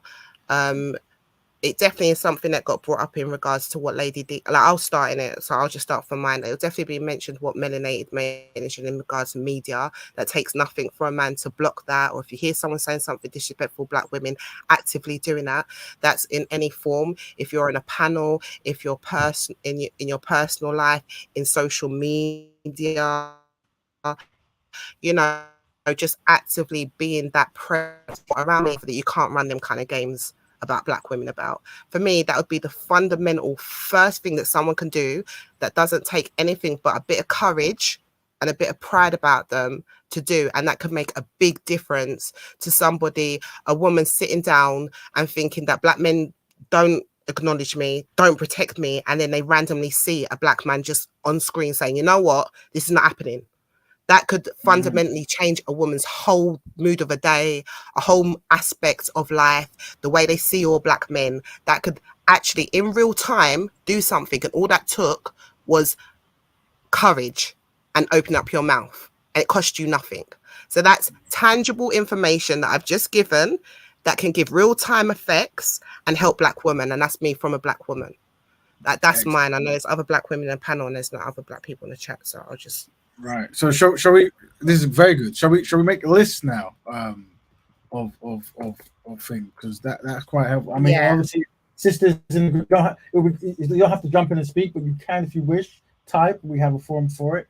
And the question is, for those joining now, we asked the question: do black women feel protected by black men? We seem to get a consistent no, and many black men were maybe surprised, and then, you know, we'll try to have a further conversation of what black men could do. And then, you know, it's like we don't really get anywhere. So now we're at the point where we're saying, black women, what could black men do to make you feel protected? Or what could black men do to make you protected? Let's go there. What could black men do to make you feel protected? So feel free to type in if you got your phone or your phone. If the two ladies on the panel, Empress just gave a wonderful speech. But feel free. We're joined by True Poetic. You can also give your list of things that you feel might be necessary to improve on this situation, and we'll be writing it down here. What could so by all means, let's see. I think we're giving examples here by Mary Gosses. Sis True Poetic, are you there, sis? Do you have? I am there. Yes, I thought Kill was about to speak, which is why I muted. But I do have a lot to say, so I'll go after Kill, actually, if that's okay. I thought he was just giving you the floor. He's like that, odd Cal. Yeah, I was gonna let you do your things. Thank you, Kill. Appreciate that. I think what is really important is for black men to ask questions and to conversate with black women, not to be afraid to ask questions, because a lot of it is about the ego and not wanting to appear stupid, which they are not. Asking the questions builds that communication that taps into what can we do, the problem solving, the solution-based, question. That's what we need to, black men could be doing, asking questions, not puffing up their chest, pretending to know the answers, because there's strength in asking those questions that are difficult, that are sensitive, but which reach out to the black woman who reaches back out to them, and there's that connection. That's the whole point. So asking those questions, admitting that they don't know, what can we do to do this? Who do we need to connect with? How can we do this? All of those difficult questions that some black men seem to be afraid to ask for fear of looking, I suppose, in quotes, not man enough in front of the black woman, which is so incorrect. It's that perception that needs to be just eradicated, because, as I said before in a past stream, black women want to see black men do well. Now, if they want to help do something, as in actively do something, they have to be physically doing it. Have that pride to be coming from a black family, pride to have whatever that family is made up of having that family and extending that socially. I'm going to do this because I want doing this for my family. I'm doing this for my X, Y, and Z, and that's what they need to be doing. In fact, it's the normal things they need to be doing is what they're not doing, which is making everything else seem really difficult. Asking those questions, sitting down, communicating, exploring what needs to be done, having those difficult conversations, acting on it, and the perceptions that I think a lot of black men have, that they think black women have of them, is sometimes incorrect, and it is emotionally based. Black women now have been, how many times have black women have to reason with somebody in order to go from a difficult situation, in order to make progress? And it's the same with the relationship with the black man and the black woman. You have to have those difficult conversations in order to progress. There's no way out of it. Black men cannot be always wanting the easy route, the safe route, the comfortable position. It's now about getting into those difficult positions, asking those difficult questions in order to get onto the other side. And most importantly, it's about not blaming other people all the time, because that keeps their position stagnant. It keeps them stuck in a rut and we're going nowhere. So I'll just end by saying it's about asking those difficult questions, exploring the possibilities and the solutions, and acting on them. Thank you. Thank you, sister. There, Lady Bryant, said, sis. there you go. Nice speech there. Excellent, fantastic. Ask questions, reach out, say we don't know. Pride to come from a black family, and don't blame people all the time. I wrote that one down. There you go. Let me write that one. Excellent. One that I would add, another one that I would add as well, is a sign of defiance or protection in physical form. So, for example, what happened with child Q, or also there's been loads of things that have happened, like a woman's family got, their kids got snatched away and stuff like that. More presence of black men. I've just went to a recent event actually this weekend. Big up brother Shakara and Queen Handa. He see you in the chats, and there was one thing that was definitely that stood out with me was the presence of men there, it was actually quite interesting, actually, bro. You're talking about protection. So if you just give me like a few minutes, because this actually is in relation to protection. So I've been to a lot of events and things like that within the community that you're aware of. And I'm quite used to going to these places and feeling a sense of energy and upliftment that I can't put into words. But that's more normally because of the sisters there, because there's more sisters there. But the brothers who are there are like, some of our great brothers that we've got within the community. But with COVID happening and a lot of our events and stuff that happen within the community stopping, it shifted my kind of spirit a bit, like it did with everyone. And there wasn't as much events. So this has been probably one of my first ones that I've been to. Well, yeah, about couple of ones that I've been to. And when I showed up on there on Saturday, the energy was different. I don't know if it was because this one was more French speaking African countries, because of the speaker coming in was a speaker who speaks French. And I don't know if Sister Nahanda will jump on, she'll speak a bit more to him, because I don't want to say too much that I can't say. But the energy that I felt from like Congolese and Cote d'Ivoire and all of these French-based African countries and these French-based Caribbean countries that showed up and came out was a different energy I've ever felt when I've been in like normal English-based Black kind of energies. And when I say if I didn't feel no sense of not being protected, I didn't feel any of that kind of energy, right? I'm stepping into an environment in London, and number one, I instantly recognized the ratio of men to women. When we all chant or was all raising up our voices, it selectively was visible that there was a lot more bass there. I didn't feel no sense of fear. And then man didn't have to do anything but just be in a higher spirit. They were going to something for a good reason, with love in their heart for their community. And so instinctively, I felt safe. I felt protective. Yes, I felt. But the fact was, I know for a fact nobody could have done anything to me because I was in fact protected as well. So I think it's very important to have these kind of real life conversations, because when we're talking about feeling and what actual protection is, I can tell you I felt both of them, and not one man who I didn't know, and I didn't really know the majority of them. I knew a couple of the brothers there, but the majority of them, I didn't know.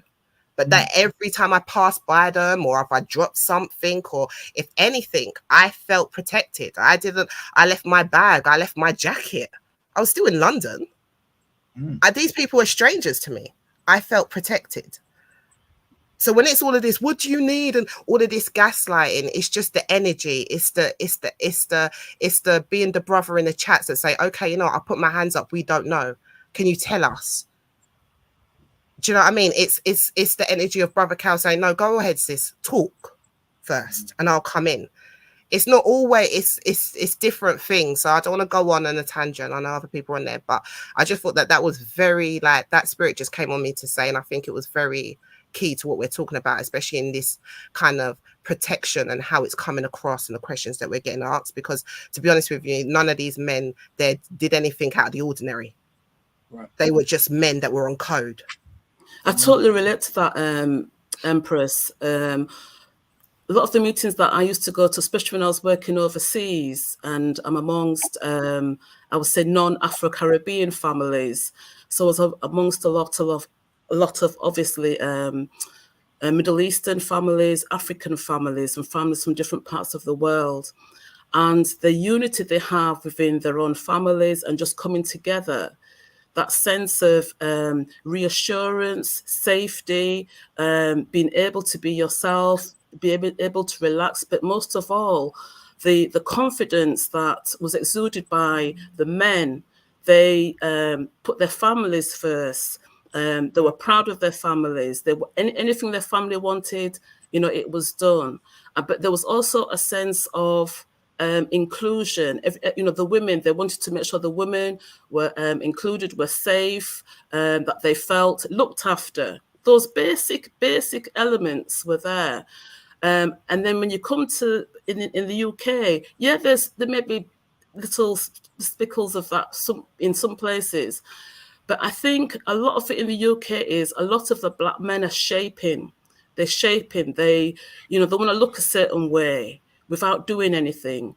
They want to look this way without actually doing anything. They want to, be over-grooming themselves to look a certain way. It's all about trying to impress, try to look a certain way, try to give a certain impression.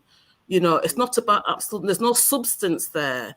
That's the key thing. There's no substance there. It's all about shaping and looking at, and as Black women look at them, they may think, okay, yes, you look okay, but what else have you got? What else is there? And I think that's the key element. Whereas you look at a lot of the other groups, they focus heavily on, the leadership of the man in the family and what needs to be done. They keep moving forward, and they're heavily on that focus. So yeah, it's a shaping that is just absolutely, it's just null and void. It's like almost as if a lot of Black men are occupying spaces just for the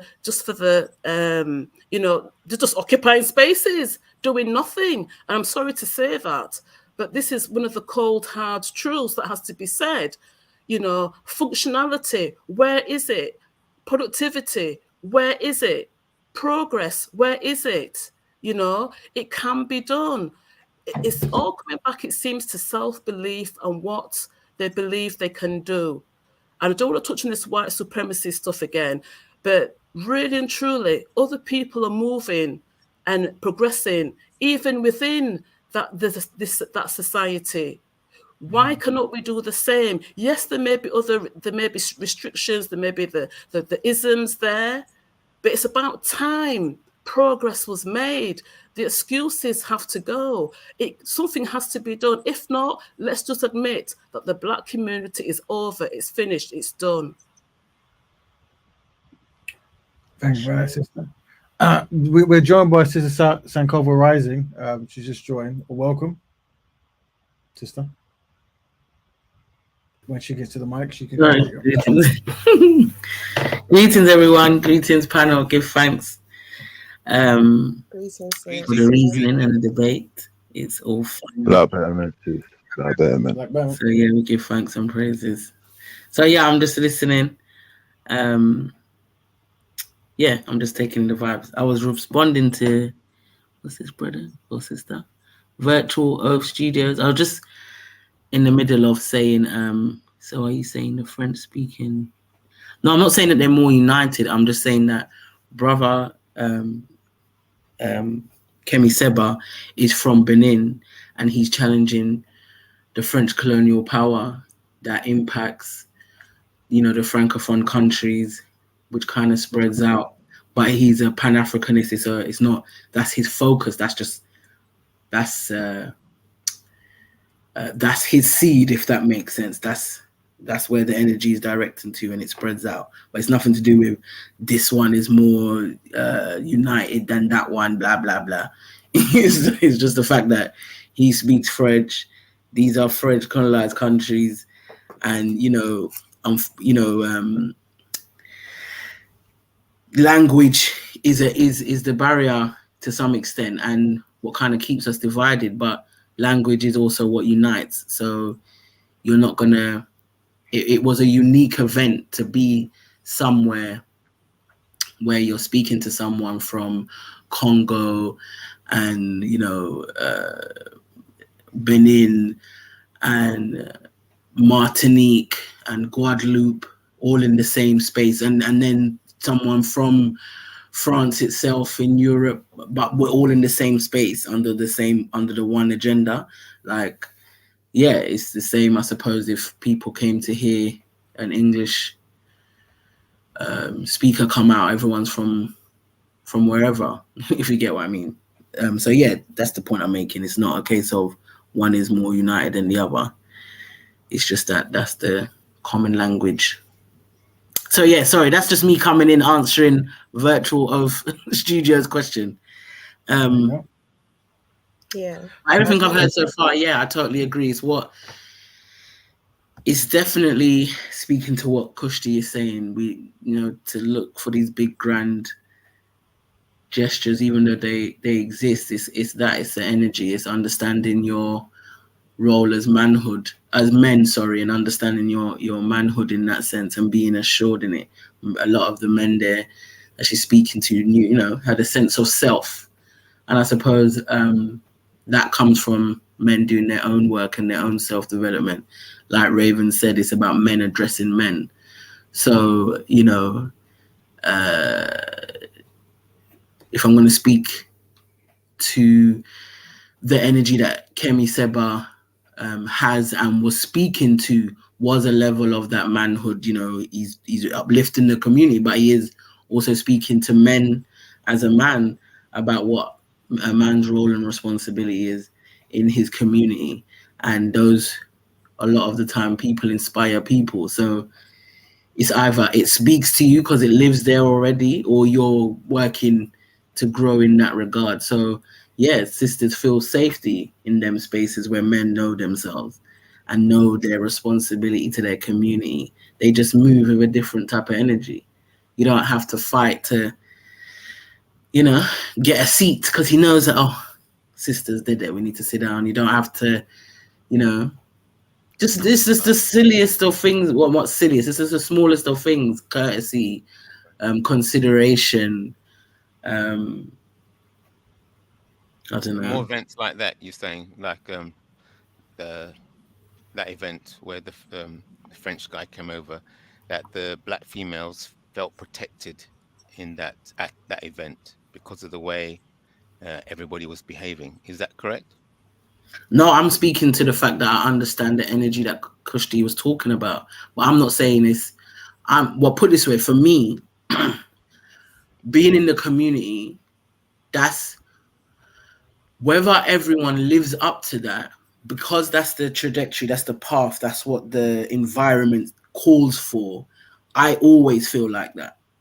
Does it make sense? I don't never feel unprotected when I'm in the mass of my people per se, because in those particular type of spaces.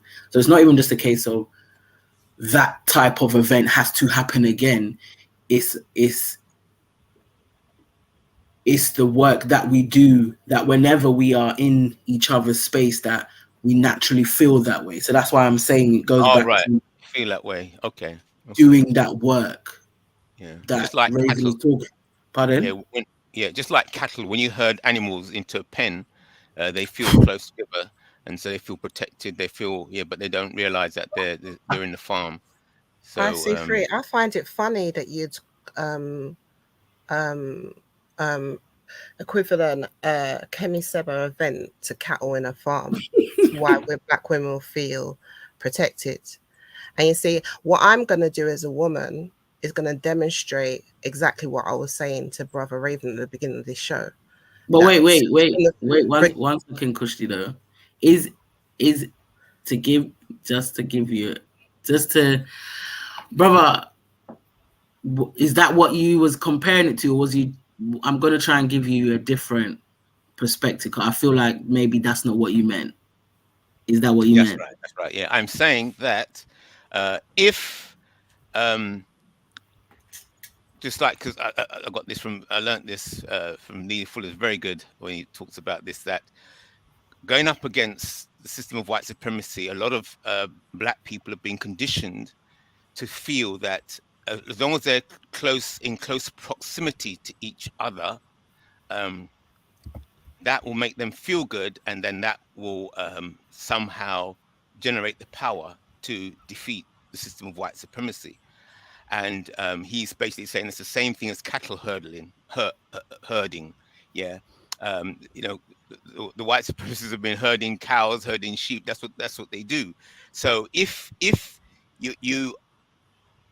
black people are aspiring to that feeling, then they'll not be able to.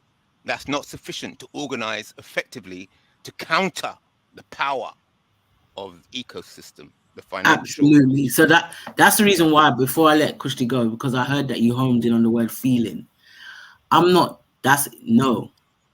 Because I am an advocate for the saying that skin folk ain't all kinfolk. So I don't want to squeeze up with everybody. No. All right. Okay. Yeah, you understand. The point, when she's talking about a feeling of safety, you're not with men that they're not projecting any negative energy towards you. When they're in your presence, they present an energy of natural respect. We've never met each other a day in our lives, but he's greeting me with utmost respect as I am him. Does that make sense? Because there's a level that he has a sense of self. He's demonstrating in his beingness that he has a sense of pride in his black manhood. Yeah, so he doesn't just say, you know, the black woman is to be respected. It translates in how he carries himself. So it's not in terms of just limiting it to just, oh, it just feels good to see lots of black people. Let's not get it twisted. That feels good. But we're talking about feeling of having a sense of safety. So if anything kicked off in there, no man is going to kick you to the front to shield himself. Do you understand? Something kicks off in there. There's a lot of men that you can see that women and children's safety first. That's their priority. They take pride. There was a sense of pride that of the brothers that was there. But I'm saying that for me personally, I feel that sense regularly, because I put myself in spaces that's the energy that everyone's working towards. That's the work that we're all doing. So I'm saying that, but it speaks to what Brother Raven is saying when he says men have to deal with men. So even though us as women, we can tell you, what it feels like to us when you know yourself, and the kind of things that we would like to see and be demonstrated. Only you lot as men is going to sort that out. Only other men is going to tell you that you need to fix up. Do you understand? And really speak to the core of you to some extent. Does that make sense? Sis, though, like, I have a problem with the emphasis on feelings because of how it was spoke about earlier on in the conversation about is it feelings or is it fact? So, and we need to understand that both are equally important when it comes to a black woman. We are not men, right? We're not supposed to be men. So how we feel is very important for our psyche and our stress levels and for our femininity to come out, that we feel protected, right? Absolutely. So that's equally important. Absolutely. Yeah. But let's talk about the facts. Have you been to any of those events and anything actually happened to you? To me? Yeah. No. Do you know of any women that's been hurt, stolen from, disrespected in any of them events? To look exactly. So it can come down to feelings. Fine, we can do a big tick, but the facts remain that once you hold yourself in that condition and you're around like-minded men, that environment is also a safe environment. And that's what I need, that to be clear, because you know how they like to. This whole feelings thing, it gets undermined a lot. Although we understand how important it is, we need to understand that there's also a factual, real hard point that comes with this as well. That around those environments, and just like what I think when you came in after Sis Poetic, it kind of just enforces what Sis Poetic was saying, because which was kind of lovely hearing her talk, because she was just basically saying that the men need to fix up. So when Raven's like, okay, I'm going to write a list. Imagine one of the things on the list that's probably high up on the list, we've probably not even gotten to 6 yet. And one of the things that are going to be on there is that sister's saying, we recognize that you need to fix yourself first in order to do anything. To do anything. It's not a, what can I get out of you? It's a, we understand and we recognize with love that you need to heal yourself, which ties into what you said, as in the difference was these men knew themselves. Do you understand? That's the first step. The healing that needs to happen and the deprogramming that needs to happen. Because I think once you're at that energy, you don't start questioning the kind of questions. You're not at that level because you recognize a problem. So you don't still question if there's a problem. You don't undermine that there's a problem. You don't try and categorize a problem a certain way or minimize the problem in a certain way. Because we're there now. So we have to go for a real hard solution, recognizing that it's a real problem. I totally over. And you see the feeling conversation, the reason why I still respond in the way I do, because that's what there's a disconnect in it, because apparently we have feelings and men don't. so I have to find a different way, because what I'm saying is still feelings, but I'm trying to be a bit more tangible about how it might hear in his ears. But I totally over what you're saying. And that's a different conversation to some extent for other men, because I have a bit of a bugbear within the community. Anyway, let me not get into that conversation. But no, I just totally understand what you're saying. Feelings are absolutely relevant, but it just gets lost right now, because then their ears are just not open to hearing it properly. It becomes flimsy for some reason. And like I said, men have disconnected themselves from their own emotions. So it's a bit difficult, but I definitely get what you're saying, 100%. And I didn't realize it was dismissed earlier in the conversation before, because melanated goddess is capital lettering me. She does that. Sorry. I realize I've missed some things. No, sis does that. She stays in the caps. Can I just add, sorry. Let's add something. Let's just add something to your point, really. I think I've said it already, but just to add to your point as well. A lot of it is communication. It really is just that simple communication, because I've noticed that if you ask most Black men a question, it could be different questions. If you ask them, say, 3 questions, could be different questions. They will start to get really sort of agitated. Just general questions.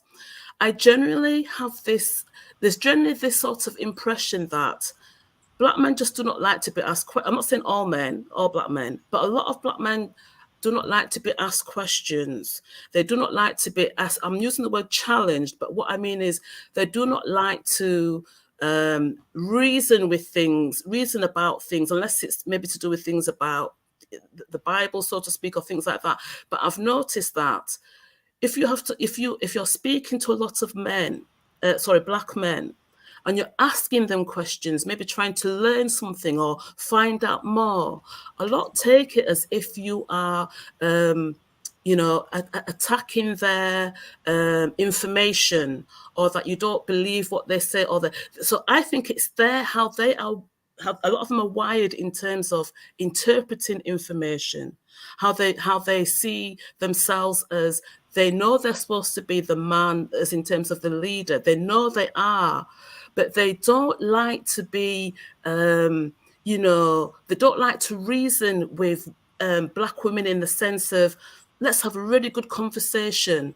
Let's talk about this, and let me question you about this. Really deep, heavy conversations, especially if it really involves them having to take some kind of responsibility or accountability for something. So this comes back to what Rapper Raven was talking about, men need to speak to men. So I can't speak anymore on that point, but this is something that I've noticed, is the lack of, asking questions. I think they need to get used to how to answering questions, information, how to share information, how to communicate, how to talk, how not to be afraid to, like I said before, ask questions and say, what does this mean? Because, here's another thing, and it was steeping now more into the education side of it. I do believe a lot of the angst and the frustration that Black women sense from Black men, to be honest, a lot of it is just to their lack of willingness to interact just on a friendly level, even sometimes. Not all, but when I'm talking about issues that needed to be addressed in the communities, there seems to be this, as long as it's on the basic level, superficial level, oh, we can't do this, we can't blah, blah, blah. But when it comes down to, well, okay, we can't do this, but what about this? Then the conversation just dies, then we go on to what IC3 keeps going on about, So it's really, I think, that they need to build up themselves and their information, their education, their confidence, their communication skills, all of that intertwined, to try and really get themselves in a position of strength and certainty. I'll just leave it at that before I go on. Thanks, sister. No, before you jump into this, yeah. So, hopefully, this is good, by the way, good building, and we want to use this kind of space here as a way to open that bridge and to start that conversation. And the sister did mention, sometimes asking quite down. Some Black men, many Black men, when you talk, they don't like questions being asked. And hopefully, on this panel, you can answer questions. And if you feel that you're not getting the answer, we can use it as a space to get those answers and ultimately start a bigger conversation between men and men on fixing this particular challenge. I think Sankov wanted to jump in, am I right? Yeah, I was just gonna say that with Sister True Poetic, like it's 1,000% that those things are lacking, and I'm not sure what IC3 was saying before that, but yeah, we've all definitely been conditioned and to some extent retarded, dumbed down in some senses as to how we use our brains or lack thereof. and analytical thinking, and we don't have any. And Brother Kel talks about it all the time. We don't have no political, scientific education. So all these things really impact how people think. And I work with young people, and you see the beginning stages of that. That's why I'm so passionate about parenting. And I'm passionate about us building our own institutions, because you see it from young. And in terms of how the system impacts our children. But then when we as parents and our home is traumatized to some extent, and we're not doing that work. You see the seed from very young, is the point I'm making. And when there is no when those things that you're talking about are not put in place, and we're not doing that work and that development, we have a climate where we are struggling to think beyond the surface level. And it's like, it's sad sometimes, because you can see people genuinely struggling with what you're saying, because there's nothing there really for them to build on to develop that conversation. So yeah, I agree 100%. I do, in terms of sisters though, and looking for partners, I always challenge us so we have an understanding of what type of men we're allowing into our space. Because if they can't hold certain conversation, and you can't have a certain type of reasoning for wherever you're at, then you know what you're working with. Do you get what I'm saying? So yeah. What do you think of this? Oh, sorry, go on. I think Lady D was asking in the chat about the black men don't appear to be respecting the black women. So the solution to this problem is the management of these 4 words: accountability, responsibility, blame, and guilt. Those 4 words. How those words are understood and managed. So,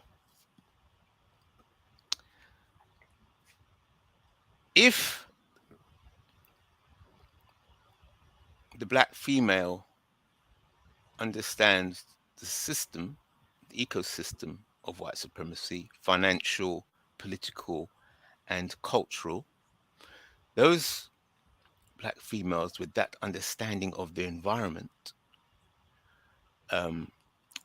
their form of communication will be different with the black male, and the black male's form of communication will be different. So the relationship will change, because that the accountability, responsibility, blame, and guilt for anything that's going bad will be put on the scapegoat. It's the same thing from the family, from the society, from the community. You put the bad energy of guilt and blame, you put it on the scapegoat, you put it outside the community, you put it onto the white supremacists. Other communities, they put it onto black people. You know, they'll blame black people. So they move the bad energy and bad feelings, and they move it out of their community. It helps to keep them together, and they put it on the black people. So we are the scapegoats. So I'm saying we've got to reverse. The solution is to reverse it and say, okay, we're not going to see each other as scapegoats. We are going to put the blame back to the source. And that way we will have respect for one another, and also for the children. Because I hear a lot of black people saying, oh, they're beating up the children because they don't understand that the children are suffering the impact of white supremacy in the school. So they're saying, oh, the black children are this and the black children are that, because that's part of the propaganda. And then the same propaganda goes, oh, the black women are this and the black women are that. That's part of the propaganda. Oh, the black males are doing this and black. No. All the blame must be, it's like energy, it's like a poison. It's got to be extracted from the community and placed on the source. The thing is, Aldous, I was just reading what Sister Fee was saying. She was saying that why don't you take the examples of other communities and apply it in your own way, right? And she's absolutely right, which I was going to say that because I think someone was mentioning the Middle East, etc., and that, right? So when it comes to those particular cultures, they kind of have like a mantra type of speech, right? Everything is Middle Eastern. If you don't look Middle Eastern, if you don't sound Middle Eastern, you're irrelevant. It's kind of like how people have a problem with the Somalis. You know, the Somalis have a nationalistic type of temperament that everything's Somalian, right? And the reason why they do that is that it helps that wherever you are, whether you're in a little gathering or not, that is going to make you remember, find those who look like you. And what I've noticed with us, right, is that we need something similar to that, where like every day we're reminding ourselves, you know, like, okay, I have to stay on code. This is how I'm going to stay on code. I'm going to focus, get my dopamines to focus on this code. Right. It doesn't matter how extreme it may be, but there's potency with it because I've seen it for myself. I know what they do, as what the sister was saying. Everything is Middle Eastern. If you, the whole thing, the food, okay, we're gonna go over there. What's happening there? Okay, they're Middle East. That's the whole thing. So we have to have that same mindset because when the sisters went to that Pan-Africanist lecture, remember, because I remember when Brother Shakara was sent that. Remember the dopamines have been prepared for it for the is it the 20th? Was it the 20th, the 25th of or was it the 20th of April, right? So look at that. You're preparing for that that event, right? And then bam, when the event comes, the dopamine's invalidated for that event, right? But that's just one event. That has to be done every single day. Every day must be that event. So when you wake up, I'm at that event every single day. And the black man has to practice that. And he must go against the unsynchronized black men. Now I know this is going to be very terrifying for some of us unsynchronized, some of us synchronized African men, but that's the only way it's going to work out. You have to go against the unsynchronized, just like what the elders did in the communities in the 70s, 80s. They had to go against certain gang members to bring balance to the community. So as long as we're doing that, and we have a mantra every single day, like that event, I'm at that event as soon as I wake up, afternoon, evening, night, and you having that mindset that if I'm on a media platform, anybody that says anything unsynchronized towards a black woman, you are getting terrorized, to respect to be science, of course. If I'm out on the street and there's a black woman needs help, right, in his trouble, either I'm going to try and find a brother to help out with that as well, or I'm going to do it myself respectfully. That has to be the thing. And I believe that the only way that's going to happen, if we mantra the whole repetition of, I'm going to make my dopamines validate that I'm going to solely defend, with the best of my ability, black people every single day. If that's been done, then that's how it will work. But if it's just like a shortage of an event, oh, that event's coming on, it's just for one day, we get that effect. What happens that as soon as someone messes with us, then we all go and attack that person, like with the riots. And then when that finishes, we go back to how we are. So we need something repetitive, you know what I mean, to let us know that, you know, it's an event of uncode with black people every single day. Very good. Very good. Excellent. Can I just say something?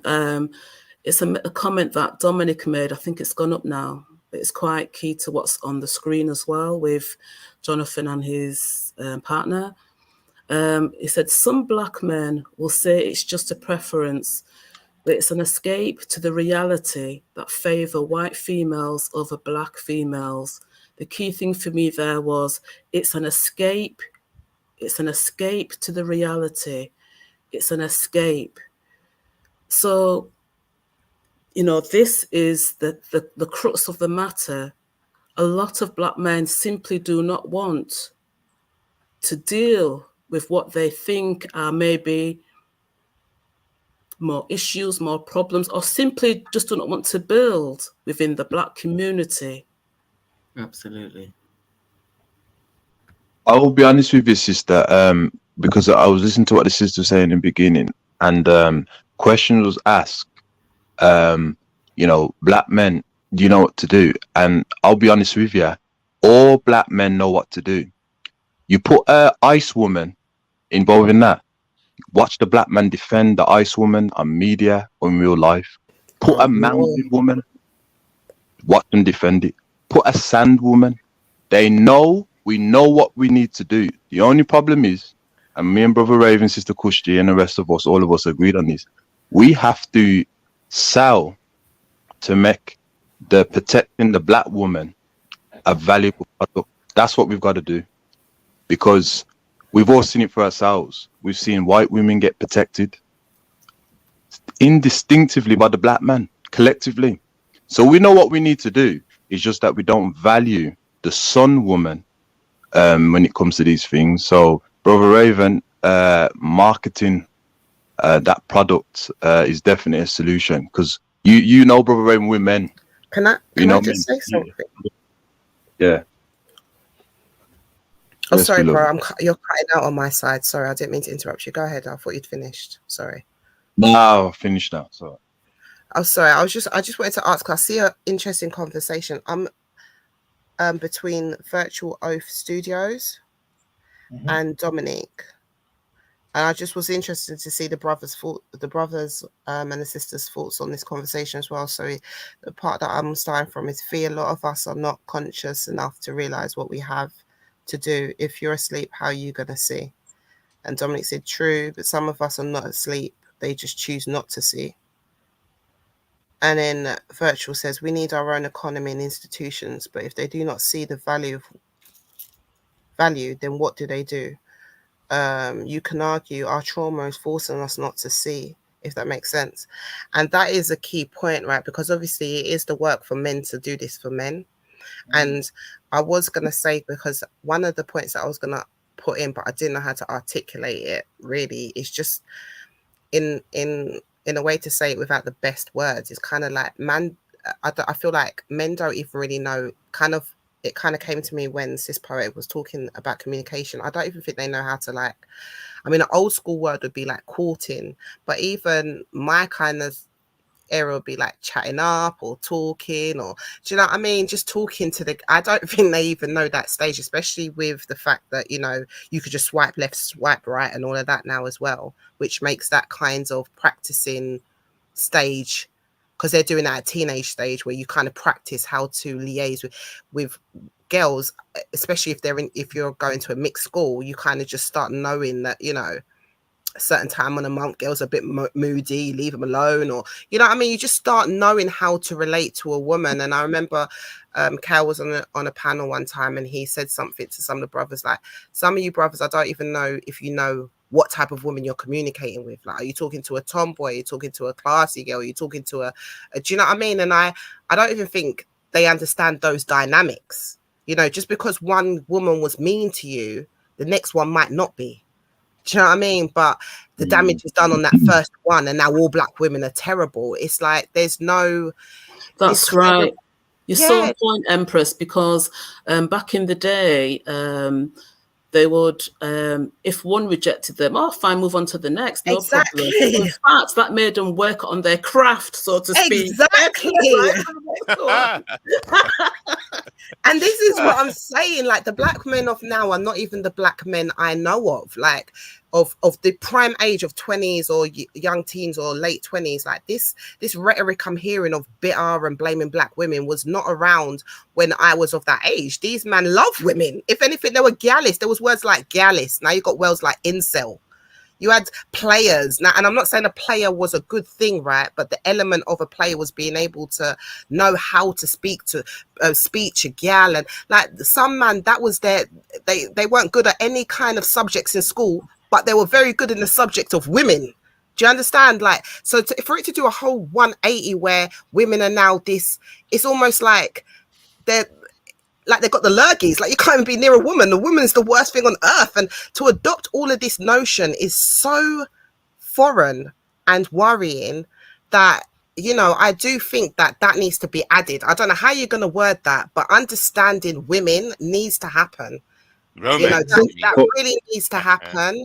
And because let me tell you something, that is evident. So a woman can always smell that out, and that's not going to help them going forward in their life.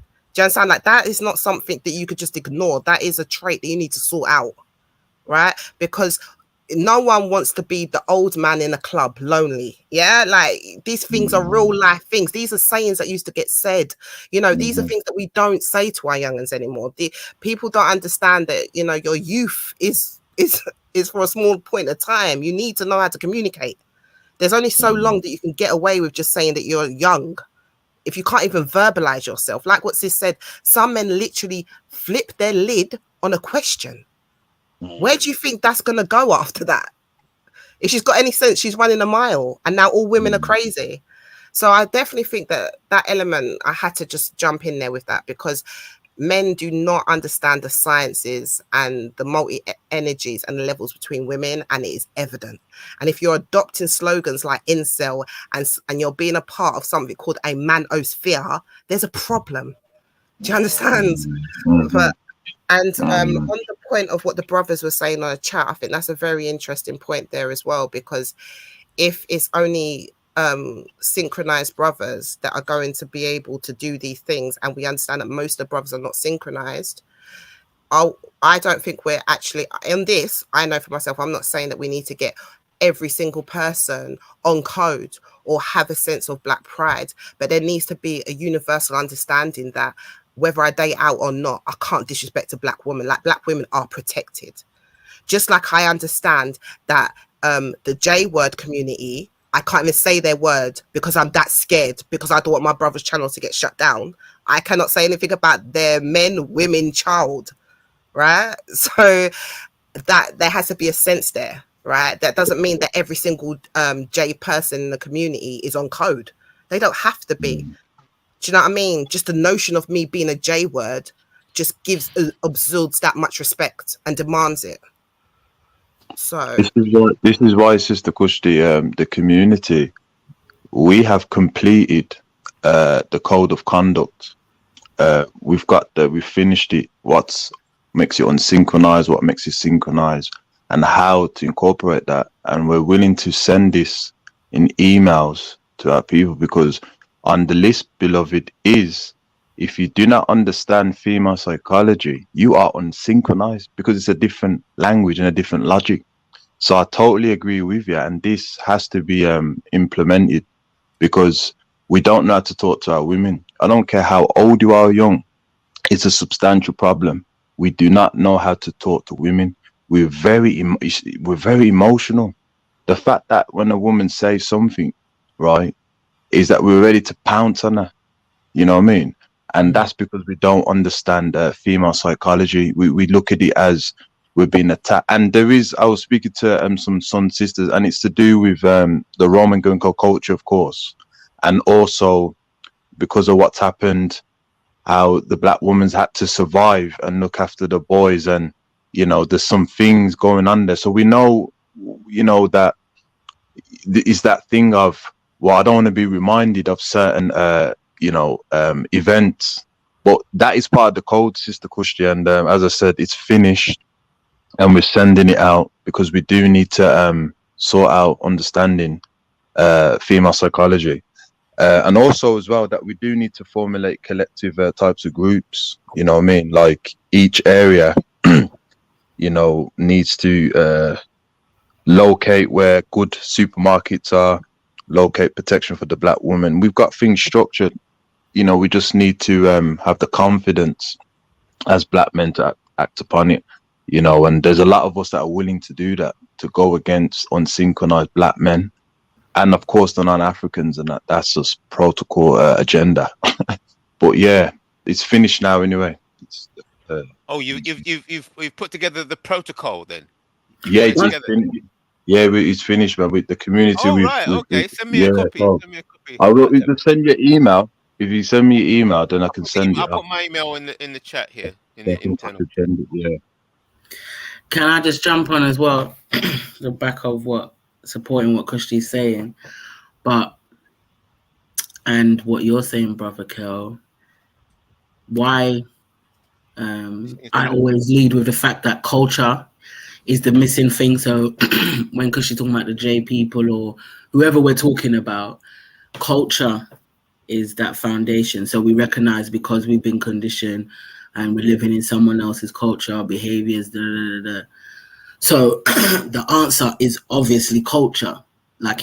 Everything is going to have to exist within something, and that political, scientific foundation has to exist on something. The code exists on something. So when Kushti's talking about, how do we teach our young people to know how to talk to each other? We have to create institutions, and them institutions, again, that same code is going to have to sit on a foundation of something. So we have to get to grips with taking the what was serving us. Sankofa means to go back and fetch and bring back forward, innit? So what was serving us? The reason why we tell our children to have respect your elders, because we've understood that respecting elders and looking after our elders is ancient to us. It serves us. Do you get what I'm saying? So it's about how we, sorry, there's a bit of noise going on in my house, but it's how we build upon that. And I say that to say, the rites of passage programs, all of those things for young people, but sister circles and brother circles, whatever you want to name them, these functions, these gatherings have purpose, and that's what's helping. That's what we need to use to develop our emotional intelligence, our confidence, our understanding of how each different male and female energy relate to each other. The other thing I was going to say is, whereas I agree with back in the day, like you're saying, just the dynamic of, how confident men used to be in regards to how they used to approach women, and then we look at the music and in terms of rectifying certain things, in doing that work, those problems have led to these problems, if that makes sense.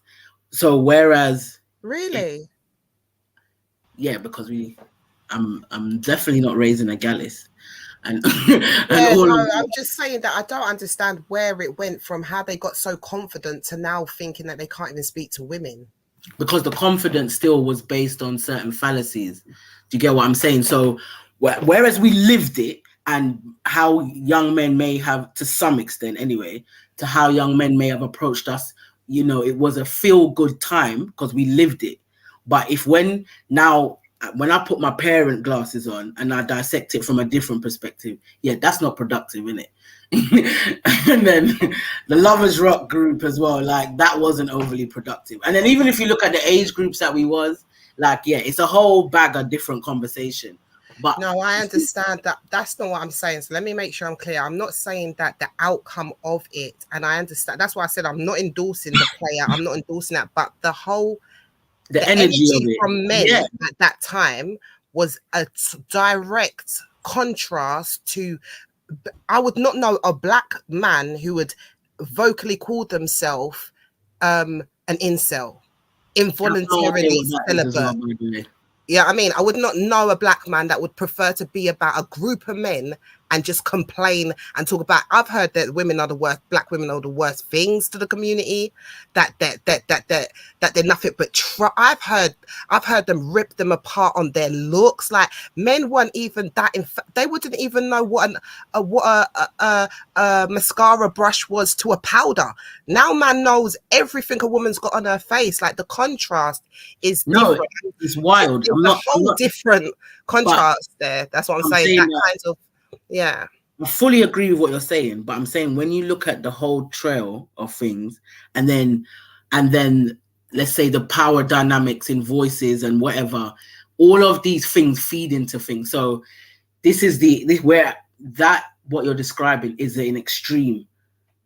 Does that make sense? It's God giving thanks and praises at the moment. It's not the majority, but it's an extreme reaction to things that of yesteryear that was a problem. And then there was a problem before that period of time we're talking about. Do you get what I'm saying?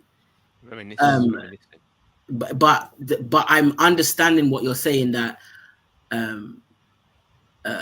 there was a sense of confidence in how men saw themselves as men, and being proactive in their quest for women and relating to women. But again, like I said, we're not really looking at the quality of the interaction. It's just that they were confident. Do you get what I'm saying? So yeah, I'm just saying it's an extreme, because I'm not going to talk about the reactions of women to that behavior and some of our behavior towards feeding that behavior. Does that make sense? That's not the conversation right now, but I'm saying the conversation right now is in response to some of that. Does that make sense? So yeah, we just have to be very holistic in how we're looking at. I heard that Lovers Rock was came in to knock black people off track. That it was too much like roots music and militant Rasta music, militant, and then somebody brought in Lovers Rock to try and soften the whole situation because it was too militant. That's one angle I heard. So, all music that comes out of African people has its place. So I don't say that Lovers Rock came out of that or was whatever, right? Because they still coexisted. And fine. Who's controlling it? That's right. But the point is that, like, I'm a Lovers Rock baby, innit? And most of the Lovers Rock scene, they was teenagers. That's what I'm saying. We look at things out of context. We don't look at things in its time span and look at it in this order. So even when Rastafari was building here and all that, these are young people at the time, These are youths, and these are first generation to this country more often than not. And their parents have come from the Caribbean and the Windrush story. So I don't need to go into all of that, innit? But when we overstand that, and then we see what was born out of that, and then that first generation's relationship to the education system alongside their parents, and they're going through their cultural navigation, music, and what comes out of the music. Because Lovers Rock music and the Rastafari music ain't nothing negative in that music. But when you're talking about big people's things and you're 16, you're still 16. You get me? And you're still now a 17-year-old parent. That's just,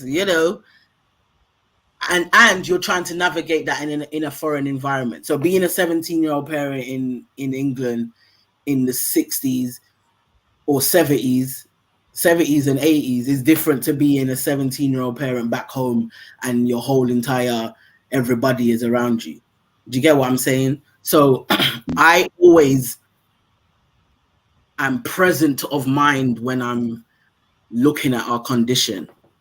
And I'm just saying that I fully overs what Kushti is saying, but in terms of moving forward, we have to look at that period of time as a lesson to learn from, not to recreate.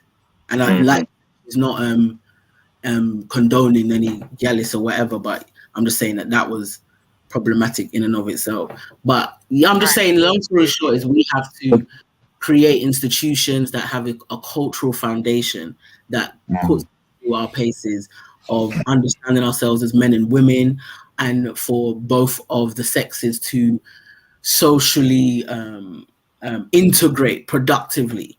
Do you get what I'm saying? With structure involved, and that's what culture brings. Because when we're looking at all them other cultures, a lot of the time we're always up in their economic conversation, and we're not up in their how they worship or how they educate and how they socialize. Everything is together and in structure and order and has purpose.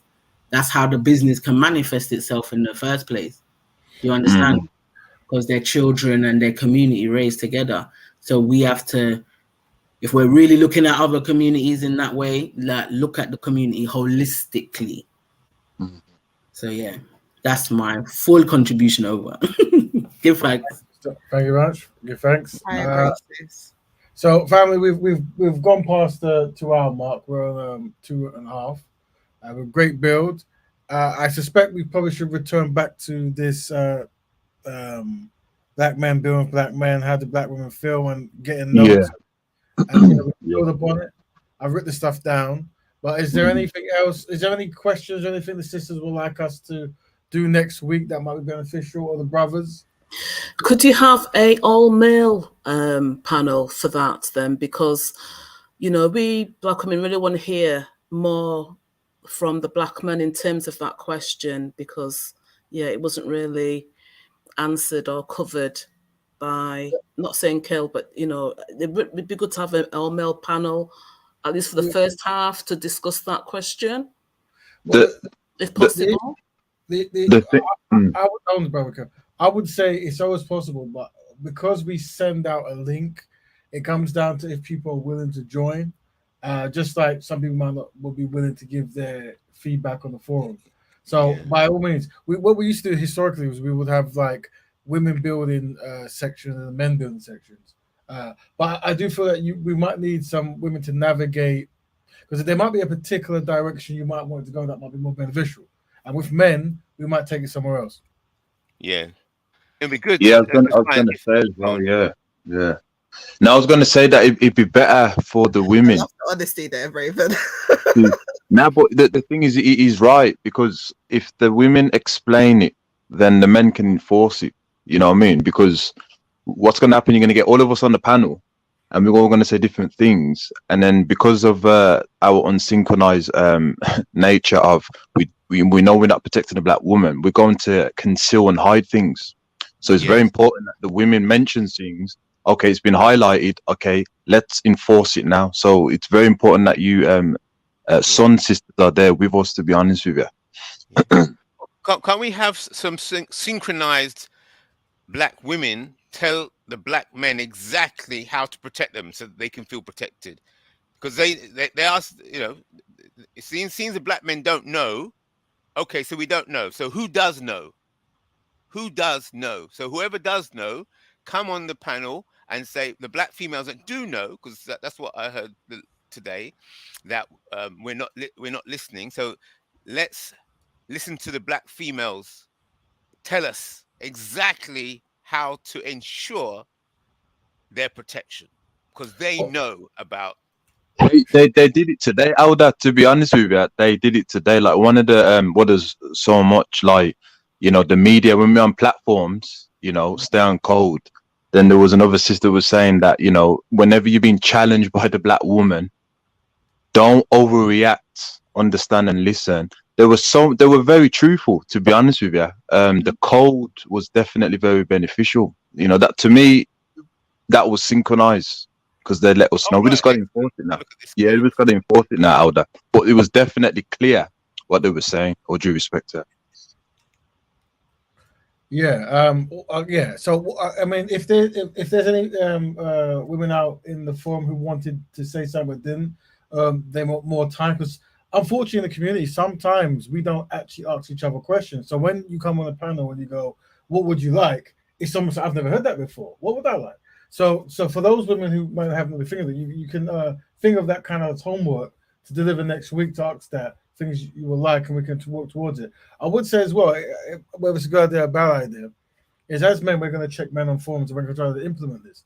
But I think Brother Carl did say that letting black men know you're not protected is a strategy that's very helpful. But one other strategy as well is if you do see synchronized men doing certain things, highlighting, well, just so you know, brothers, I feel protected when this is happening, like what you're doing now. This is very good. So men can actually see, because some men might not necessarily know, and they just go off and make up some kind of tangent. But if you let them know that what brother J did or what brother E did is actually a very good example, and we thank him for that. It's like, okay, cool. Yeah. And so these things might be helpful. But like I said, we're using this as case studies, as a way to build.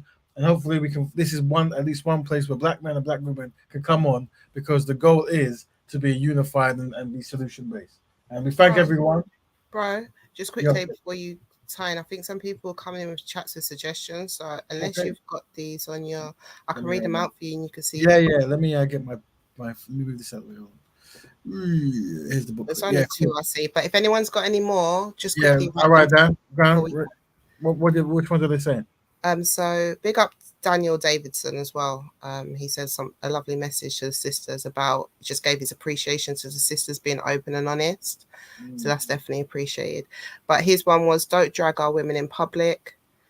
Fee said, commit to black women, family and children. Dominique said, we need to look at our black women like they are our mums, sisters and wives. Subconsciously, we automatically will be on code. Can I just also ask, did you want to come in there, bro, Cal? No, I'll go after you, All right, no sis. problems. I just wanted to ask Sis True Poetic, you know what you suggested for next week? Did you want the men to come up with their own ideas of how to protect, or did you want to hear the men go over the points that we've raised, as the sisters have raised today? A bit of both, actually, yeah. Because just a bit of both, yes. Okay, what I'll try to do. Can I just say just how in sync we was, because I've been dying to ask her the same thing. There we go. I was dying to ask her the same thing. Like, is that what you want? But yeah, give thanks to that question. So just very quickly, Rap Raven, just very quickly. Go ahead, sir. Dominic says we need to look at our black women like they are our mum, sister, and wife. But I think that's a problem, that a lot of black men do not want to do that, because we remind them of their family. I think that's the whole point, where they're going to the other side. So I just want to make that point there. Yes. Okay. But I was going to ask, is it those type of questions that you would want answers to? Well, absolutely, because a lot of time's been wasted today. So yeah, absolutely. Let's go for it next week if we can. So what I can do is I can do an early design, say next week, black men panel discussing how to protect black women, and we could try to just get that we're going to black men come together to discuss how to protect black women. We might put something in there that's a bit more alluring. I don't know, but generally, yeah, something like that. Yeah, you could. What you could do, bro, is you could start off with those questions at the beginning. The input that the sisters have already put, so you can get the juices flowing and then see what they come out with after that, because the energy hopefully will be set in the spirit of men looking after women. So it might get the juices flowing with that. And I think there was another one. I've still got your pen and paper. 1 second. Mel said, create infrastructure where the sisters are fighting for acceptance and protection. And Virtual Oath Studio said, sexual intimacy between black men and women should be a topic next week. Well, we did something like that before, and I don't see anything wrong with that. But at the same time, it has to be channel synchronized, because that's what Sister Sonkova was saying, that we don't want any black men thinking that they can be done Bugs Bunny without providing generational wealth for the black woman. So that has to be codified, Sister Kushti, without a shadow of a doubt. Yeah, definitely. We can add that to the list, I'm sure.